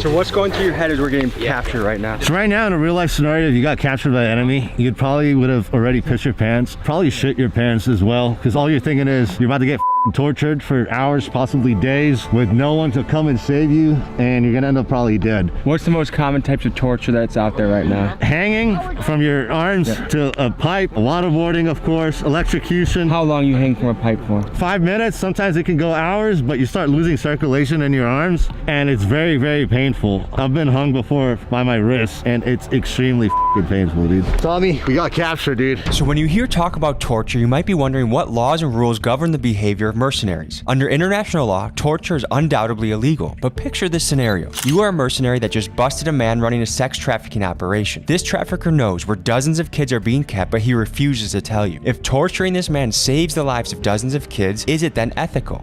By international law, mercenaries, if captured, are not recognized as prisoners of war. What that means is the Geneva Convention that mandates that a prisoner of war is to be treated humanely, allowed to communicate with relatives, and given adequate food and shelter. These measures do not apply to a mercenary. If caught, they are at the mercy of the people who catch them, which means if they fail their mission, they're in no man's land, which makes this a very, very dangerous job. And the more I dug, the more I found a common trend. Governments often hire mercenaries to do the dirty work they find too risky. That way, if the mission fails or something goes wrong, the government that hired the mercenary group can deny responsibility of any wrongdoing. Just recently, this has happened countless times in Ukraine. The Wagner group has ran risky and deadly operations, and the Russian government is able to say they had nothing to do with it. In this interrogation training exercise, we simulate what would happen if we got captured. I'm sorry. Hey guys, this normally works in like the hood. I don't know if it'll work with you guys, but you can just let us go. Is it possible to bribe your way out of these situations, you think? Well, depending on the country that you're in. Depending on the country you're in. Let's say you're in the jungles like of South America. Yeah. Money talks. Haiti, South America, Africa. Like everyone here in America looks at bribery as such an evil thing, when really in third world countries, it's a way of life. That's first 24 hours, I would say, of being captured determines a lot. Keep your mouth shut and walk. The cavalry's coming. Stop talking, keep walking. Don't give a shit. Stop talking. We would have previous codes before we got captured, right? Sky is blue probably means, hey, in 5 minutes, let's run for it. When you're interrogating people, what are you looking for? Body language. Yes, behavioral cues, inflections, changes in the voice, eye movement, twitching. When you're talking to someone, if they're looking up and to the left constantly and taking a second before they answer, they're accessing the creative portions of their brain, which means they're making it up. All right, so here's the scenario. Me and Arab are the prisoners, and these are the interrogators. What the is that? It's called a F-26. I call it my shock baby. When people don't want to give me answers, you hold it to specific body parts. They don't want to give answers, you fucking hitting them with this little bad boy, man, and you'll get answers pretty quickly. Get in the shack. You and YouTube. Tell me the truth. Sit down, listen up. It's all good. It's all good. It's all. Hey. You gotta start giving us the answers. Yo, we're gonna start torturing you guys. Don't say shit. In about 5 minutes, I'm gonna start pulling fingers off and drowning you. You start telling us who you work for, we're gonna start torturing you guys. Now! Well, we work for ourselves, bro. I'm not with you. Give me some answers now. We're YouTube journalists. What do you want from us? What do you want to know? Listen, motherfucker. You want to get I don't. Give me some answers. Who do you work for? I work for YouTube. I swear on my life. With all that water in you. Please do not tase me in the shoulder. Tell me now. I swear I'm telling you the truth. Hey, listen, we're journalists. You gonna give us answers or what? No, I gave you the answers. I already give us answers, motherfucker. I already told you what we know. Call your commander. Give us answers now. In about 5 seconds, your lungs are gonna start collapsing. They're gonna fill with water, and you're gonna start losing your brain. Better talk to us. Hey.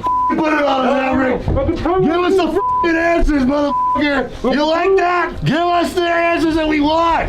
Give us the answers that we want, motherfucker. Tell us what we want. We're journalists. I'm sorry, but I'm a spy. Take him out, Maverick. Put 2 in his head. Hey, no, I can't. Don't say anything! He's done. You're next. Stop me! You are dying for the cause! You're gonna be next, motherfucker! And cut. That was not even 1% of what a real scenario would be like, right? No, it would be way more intense. We actually took it very easy on you guys. Me and Maverick are professionals when it comes to this kind of thing, and we knew your limits. So, but in a real life situation, it would be way intense, way more crazier. They would definitely give up answers. How fast do people usually break? And in real life, it's actually way different. It depends on the person. The whole goal is, as soon as they enter, they see all the tools and they start giving answers. You want to do as least as possible to them and get the answers. And do they get after you? It all depends. So Arab, I know we barely even got a taste of what this is really like, but what was your review of getting waterboarded? Honestly, that shit sucks. In a real life scenario, you would use a gallon at least or a bucket. You'd use a thicker material than a t-shirt too. A t-shirt, yeah. So like the water retains more. Now we're gonna hit the range, shoot some guns, and learn some tactics. Let's go, baby. Woo!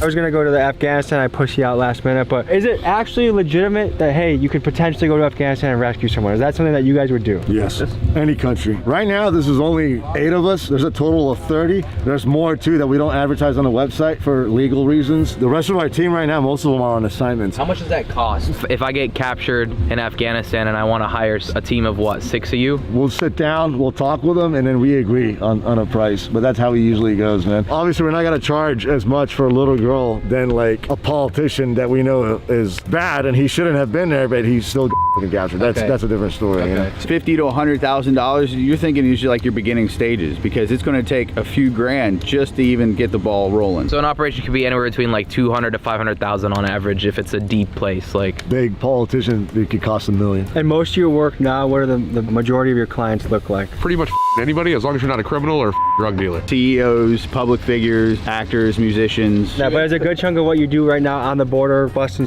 traffickers? I can't comment on that, but I can say publicly I have worked on a contract, was on the Tijuana border. It was affiliated with a 3-letter agency and we saved 1,500 kids. This was about 2 summers ago.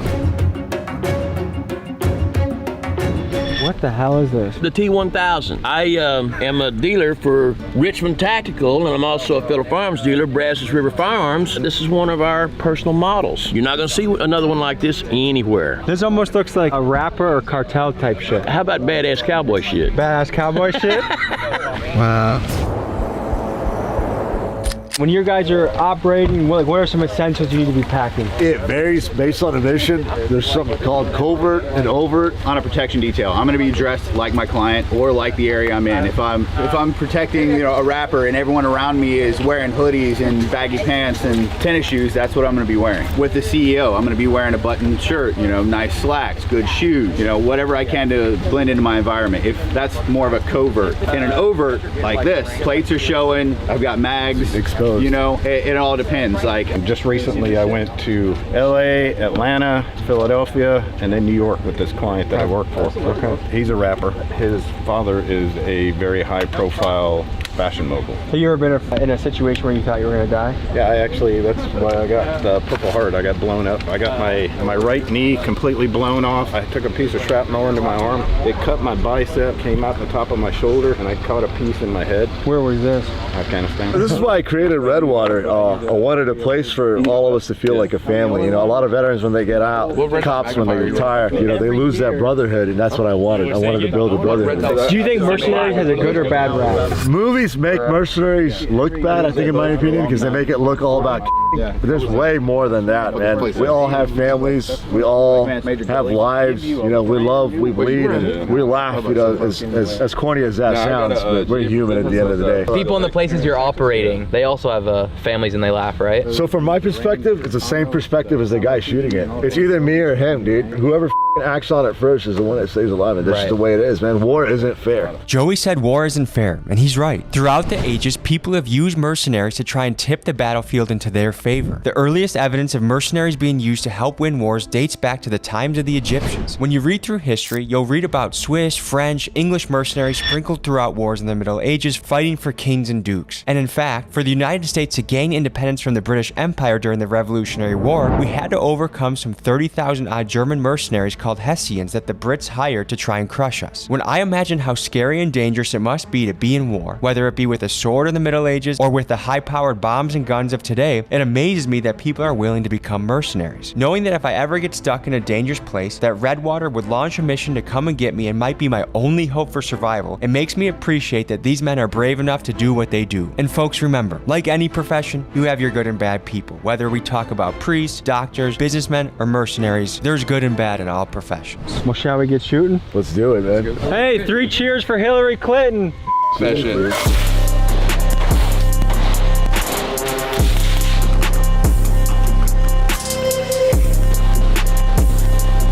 That's how we do it in Texas, baby.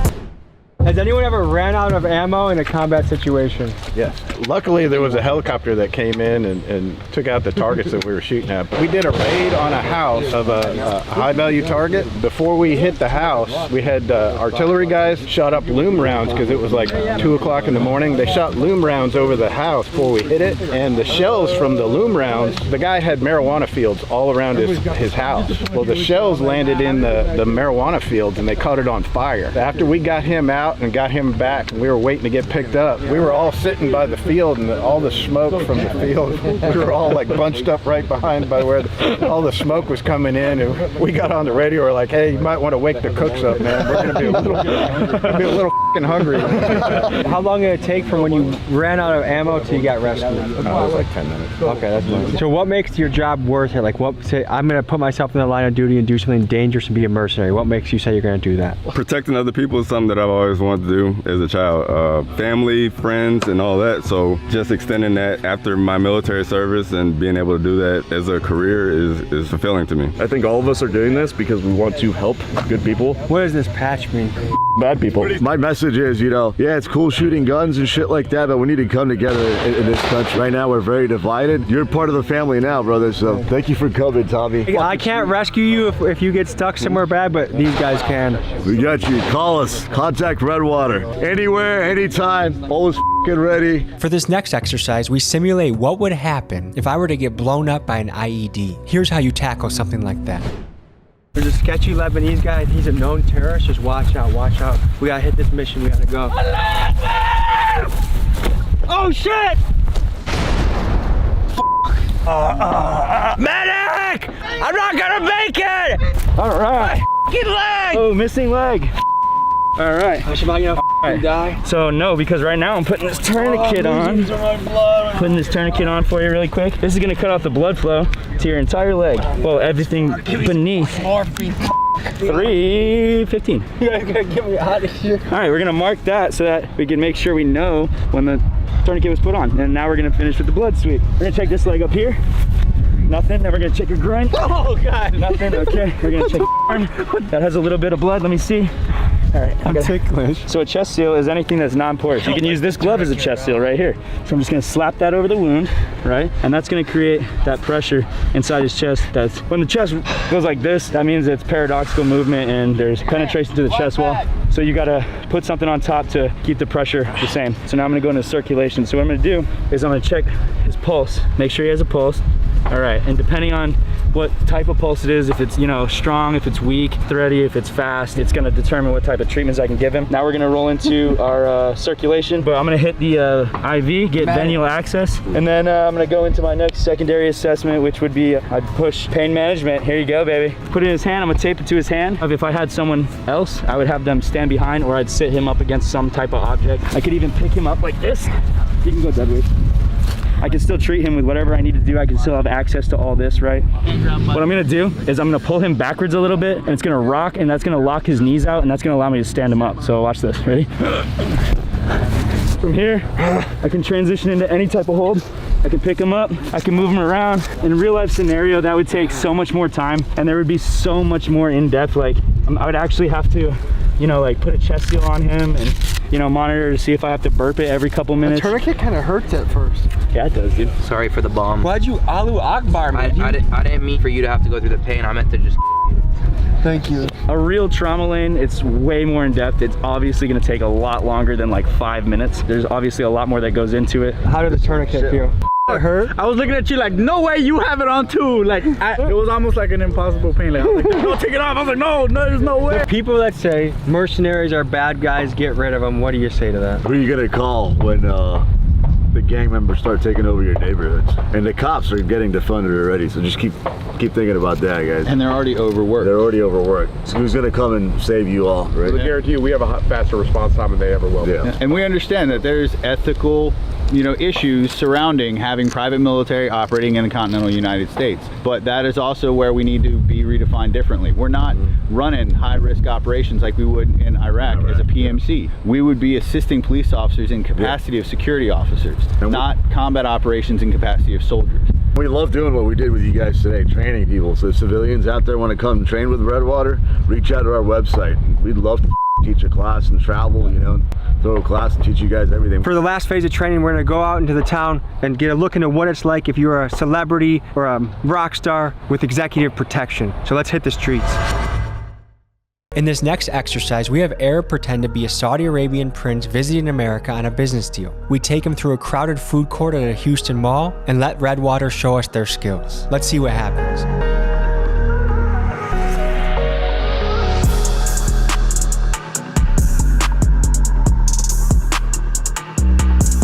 Today we're going to be protecting our Lebanese Prince client. We're going to show you our protocol when escorting celebrities, CEOs, clients, whenever they come into town, what our protocol is from A to Z. How many men do we have on this case? 3 with me and then 3 that we cannot see. That are blending in. Yes, exactly. And that's that way we usually do it. Because we always want cover if something happens.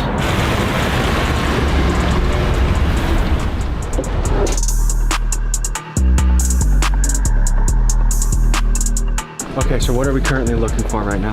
Obviously, we're always going to attract attention to the client. You want to see people that usually have extra clothing that doesn't fit the climate of the environment, like a heavy jacket or something. Usually that's a sign that something's off and maybe carrying a weapon or something, especially if the client has a high threat on. Do you have a high threat level on you right now, Habibi? I am an Arab in Texas, brother. Everybody around me here thinks I'm probably wearing vests. And you'll notice there's an agent on each side, one behind you, and then one always look to the left.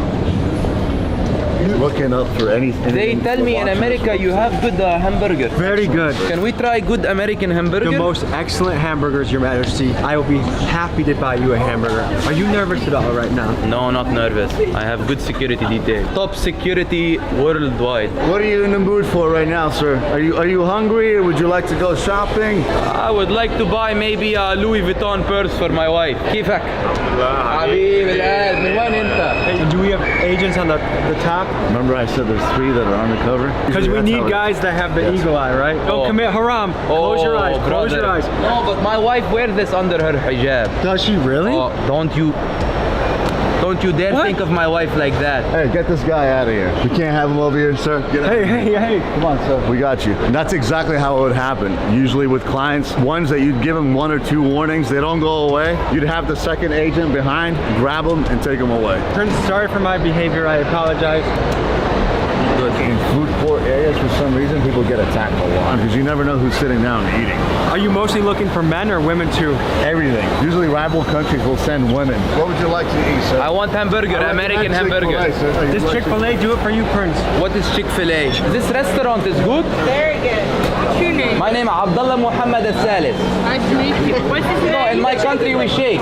She doesn't want to give up her drink. Tough shake in my country. Give him a good shake. Abdullah Muhammad Al-Salis. What's your name? Kelsey, it's nice to meeting you. What are you doing over here? Me, I'm visiting America first time. I'm exploring the culture. They tell me this is #1 chicken in America. I believe that. It's true? We need to get you out of here safely. Let's go. Kelsey, nice to meet you, Kelsey. First time I am trying the chicken sandwich. They tell me #1 in America is Chick-fil-A. The #1 is good. Do you like spicy, not spicy, regular? I will try whatever you think is best, but no biggles. American drink? It's Arnold Palmer. It's a mix of the lemonade and the tea. Arnold Palmer? I'm not a bomber. Nah, Arnold Palmer. Ah, this is the name of him. Yes. Jason, my brother. Yes, sir. I love America. Everybody in America is like this. Right now we try American bomber.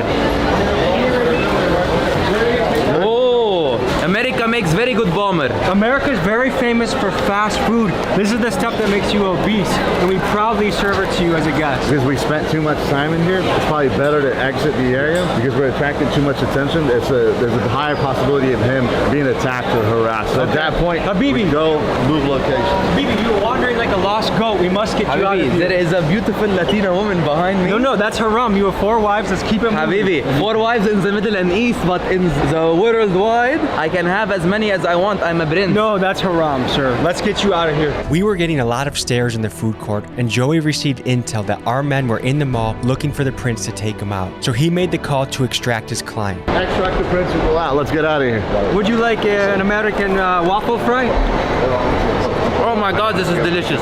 Excuse me. Thank you, Habibi. This entrance right now is when people usually get attacked. So at this point, I will advance with the other agent. Look to our left, look to our right. Thank you. Shukran. Just get in the car. How do you think the mission went? Good. I did not notice the 3 other guys in the mall at all that were shadowing us. Did you? I'm not looking for anything. I have my security detail. They do the work. Me, I have make friend with Jason and he give me bomber. We are trying here American chicken burger. I don't know why they call sandwich, but we will see how it tastes. Oh, wow. Juicy? Every food in America is like this. There is so much oil. I think it went great. Got him out securely and safely and efficiently, so it was a success. It was a pleasure doing your business. It was a pleasure, brother. Redwater will always be here for you, We sir. shall work anytime again. you want. We'll take it from here, okay? Hey, thank you so much. Thank you, Tommy. Okay, brother. Good shit. Thank you. We'll see you guys. I don't really think we needed those guys. I mean, did that really help? I mean... Whoa. What? No! Habibi! No!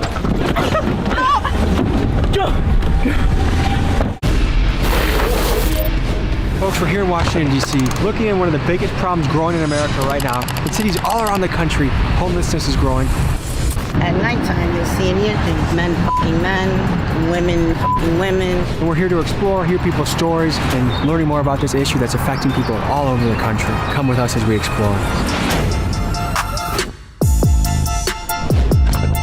How do you think drugs get to the hood? The government bring it. Get drag queens in the library? What the f? I gotta say it because you gotta... People that are just surviving.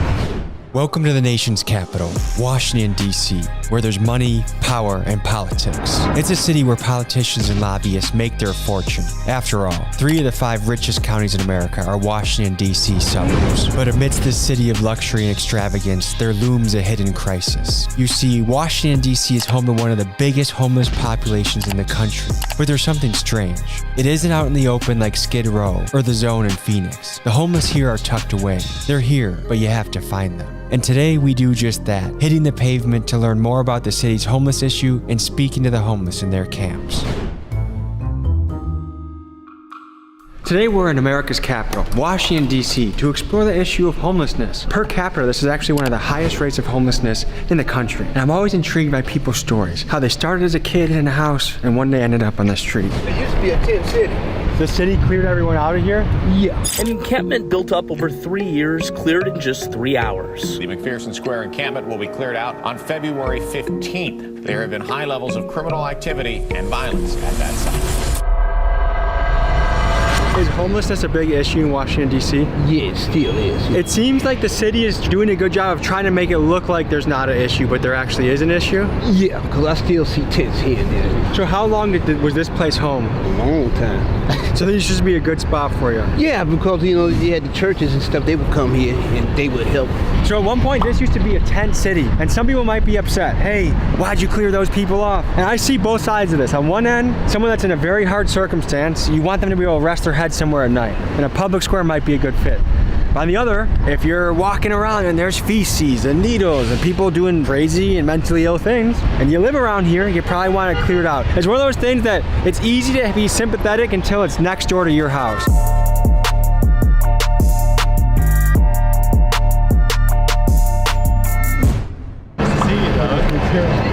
How you doing? Good, bro. Okay. How's it been? You look like you're borderline trying to blend in around here. Yeah, I'm a businessman. I wanted to give the homeless the respect they deserve. We're having trouble finding homeless people. Well, I think this is the most homeless place in America, so we'll be able to find them somewhere. I think there's a bit of a trend there. Los Angeles, one of the richest places. New York, one of the richest places. DC, one of the richest places. All 3 the most homeless places. You have an interesting blend of chess games going on, and then people that are just surviving.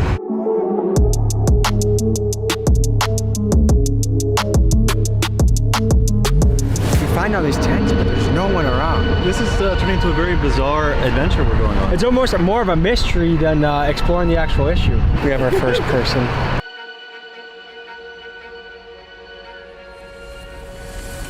So tell the people what it's like living out here and what it takes to survive. But you can't tell people you have money, but I do. I tell them I get Social Security check. And then they come around a certain time of the month, and then I fake believe that people are related to me, so they stay away from me. They got my passport, actually, my birth certificate, and my Social Security card in Miriam's Kitchen safe. They've had it for 3 years now. That's a place that helps a lot of the community, right? They're supposed to help people with housing. But I've been sending emails for 3 years telling them about the drugs, the alcohol, the prostitution. Is it bad around here? Once you go that way, at nighttime, you'll see and hear things. Men f***ing men, women, you know, f***ing women. Oh, you got 2 tents? Yeah, I had quite. Do you got any roommates? I don't do roommates. Is there someone that you feel like is after you or after us? All the time. Do you want to give us a little tour? So it's pretty bare bones. We got a yoga mat to sleep on, some clothes. How do you get fresh water? TW has a water hole. And do you use those to go to the bathroom, or are those? I use trash bags. There's no way I'm going in there with nothing. What's your most important supplies? Soap and water. I appreciate you. Bare minimum, my necessity. Social Security card. We'll blur that. I don't give a f***. You can't hack me. I'm Irish. Me and Brandon are on a quest to be the best YouTube journalists on the platform. In honor of this, we made a t-shirt of us kicking mainstream media's ass, because after all, we show you the stuff that they won't. Limited edition, check it out, TommyGMcGee.com. You'll look fresh as fuck. So this is something we've both covered a few times now, and I feel like no matter how many times we cover it, it still doesn't make any more sense. It's still puzzling to get to the bottom of it. I feel like it's a problem that feels like something that will just never go away. Yeah, it's like a problem that even when you go into these communities and talk to them, they don't seem to have a solution, but they do have a lot of complaints, right? There's something going on in DC that it seems like they're doing it right.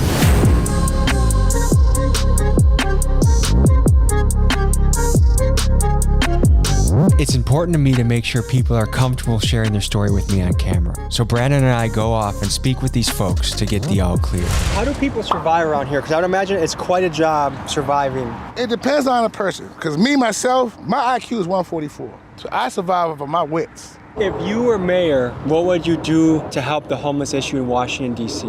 I would fix the fucking pedophile issue first. What's that? It's a nasty ass town, I already told you that. Fucking Comet Ping Pong, Gordy's. I know all that shit, I don't forget shit. I know their faces too. Are you talking about Pizzagate? I could be. What do you think about Pizzagate? It's fake. This shit's fucking real, Joe. How long have you been here for? 9 months. 9 months? Is it hard to survive out here? So how many people live in this area right here? 2 million. So you sometimes have people move in next door to you that you don't really know? What's up, Chaos, man? How you doing? I'm Mike. What's going on? I'm Tommy, nice to meet you. If you were mayor of Washington, D.C., what would you do about the homeless situation? What would you do to help people and make sure the city is safe? Let me tell you why homelessness in metropolitan cities would never be fixed. COVID hit, right? Trump got everybody in the United States money. If you didn't get that money when COVID hit, you're just lazy. Was that a good idea or a bad idea to give everyone money? Bad idea, man. Look at our budget now. You got regular unemployment, you had the pandemic unemployment. Every homeless person out here was getting $785 a week. You would think that every homeless person out here would be in a house by now. Not saying against the bullshit ass holiday. What holiday's bullshit? June, all the holidays are bullshit. Do you think that Black History Month falls on the right month? Fuck no. It should be June, and Gay Pride should be February. I'll be honest with you, I don't condone that stuff, but I'm not against it either. It's your personal choice. Keep it in your house, though. You don't see me off and just doing everything outside. Keep that shit in your house. Stop teaching my children that shit. Children don't know what they're doing till they're 18. That's common sense. Fucking drag queens in the library, and they say it's an art. On top of the free money, you got free clothes, shelter provided to you. City gives you tents for free. People like you come around, pay $10 a person to do an interview. The churches to come out every Saturday and Sunday. They give out gift cards and all of these things, right? 90% of that is dispersed, goes back into drugs. We're homeless by choice. Throwing money at the issue is not going to do it, but it's more so making the resources for people. Resources, that's what I mean. The money, you need more resources. How common do you think mental illness is in the homeless community? 90%. How common do you think drug addiction is in the homeless community? 100%. I disagree. I think mental illness is 1,000%. Like, what about childhood trauma? That starts the drugs. The females out here, most of them have childhood trauma from molestation, believe it or not. What the f? I gotta say it because they either give the children dollars to give to the and they think we're stupid, and they got fucking help. All right, man, well, thank you so much. What are your takeaways so far? I was skeptical about the fact that DC offered free housing and free apartments to people, specifically like veterans. I didn't know that they gave free apartments to them. And as we talked to people like that veteran we just spoke to, it's apparently true. So it seems that DC is providing a lot of free housing for people. If homelessness is something that will never go away, this seems to be the best example of how to merge society with it I've seen so far.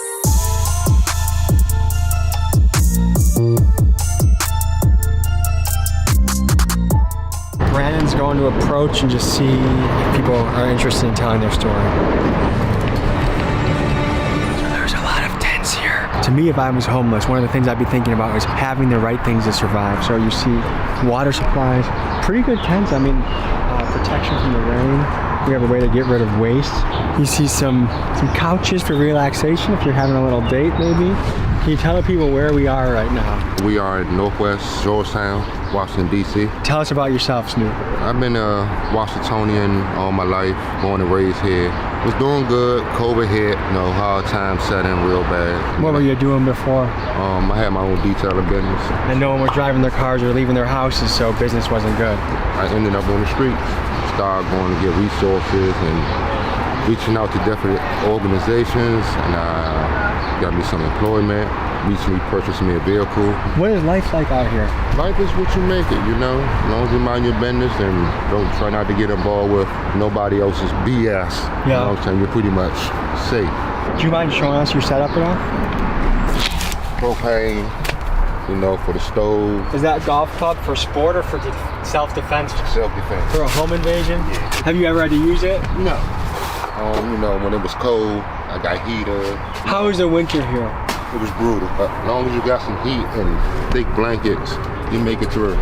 Is the city helpful? Is it not? Like, tell the people about that. The city is kind of helpful. It's not more so the city, it's more so different organizations that the cities get funding. They come around with sleeping bags, toiletries, water, shaving, you know, whatever you need. They come around, or you can go around the corner to the local churches. So if someone busts in through the tent, you're gonna turn into Tiger Woods, huh? Oh yeah, I got to. If you were mayor, what would you do to help the homelessness? First of all, you have two different kind of homeless. You have homeless that deal with, you know, mental illness. Yeah.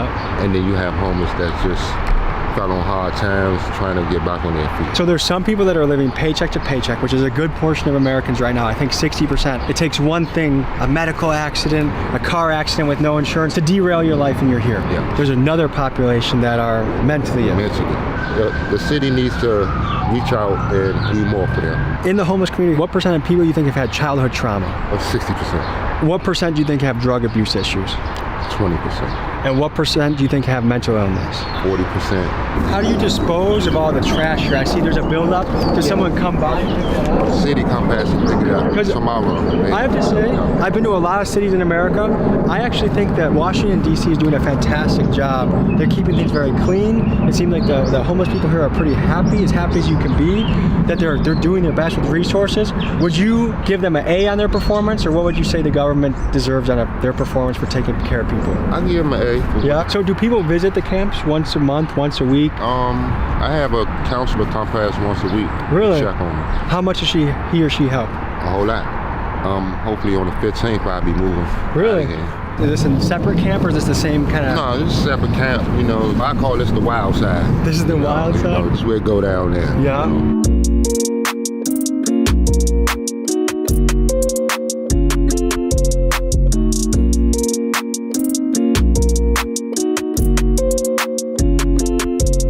How is it living out here? It's actually all right, man.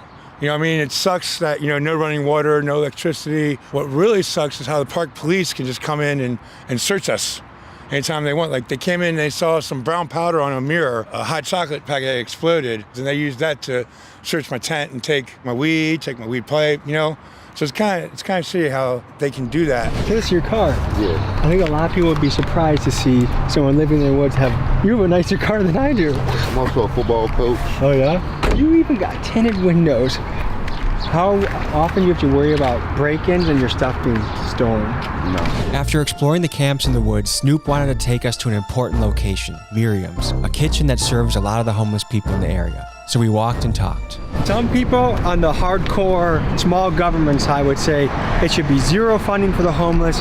They're here because of their own choice. Why do I gotta pay for that? What do you say to those people? Open up your eyes, because in a heartbeat you could be in the same position I am. Stock market crash, anything that happen, all your money gone, what you gonna do then? It does seem like civilization is hanging by a thread right now. Do you feel like that? Yeah. Do you think things are actually gonna get much worse in this country? The way it look like it, yeah, before it get any better. Yeah. Hey, America's not perfect, we can do a lot better, but overall it is a very good place to live. Good place to live. How much money do you need a day to survive? I would say no more than $40 a day to survive. And that's only because Murray feeds you twice a day. So the only thing you really need money is for lunch. And then you have some churches around here that feed you lunch. Food is really not an issue. Tell the people where we are right now. This is Miriam's kitchen. And this is a big part of the community, right? Yep. How's dinner today? What's on the menu? They got beef stroganoff. They got a good dinner down here. Biggest shelter in the world is what? Welfare.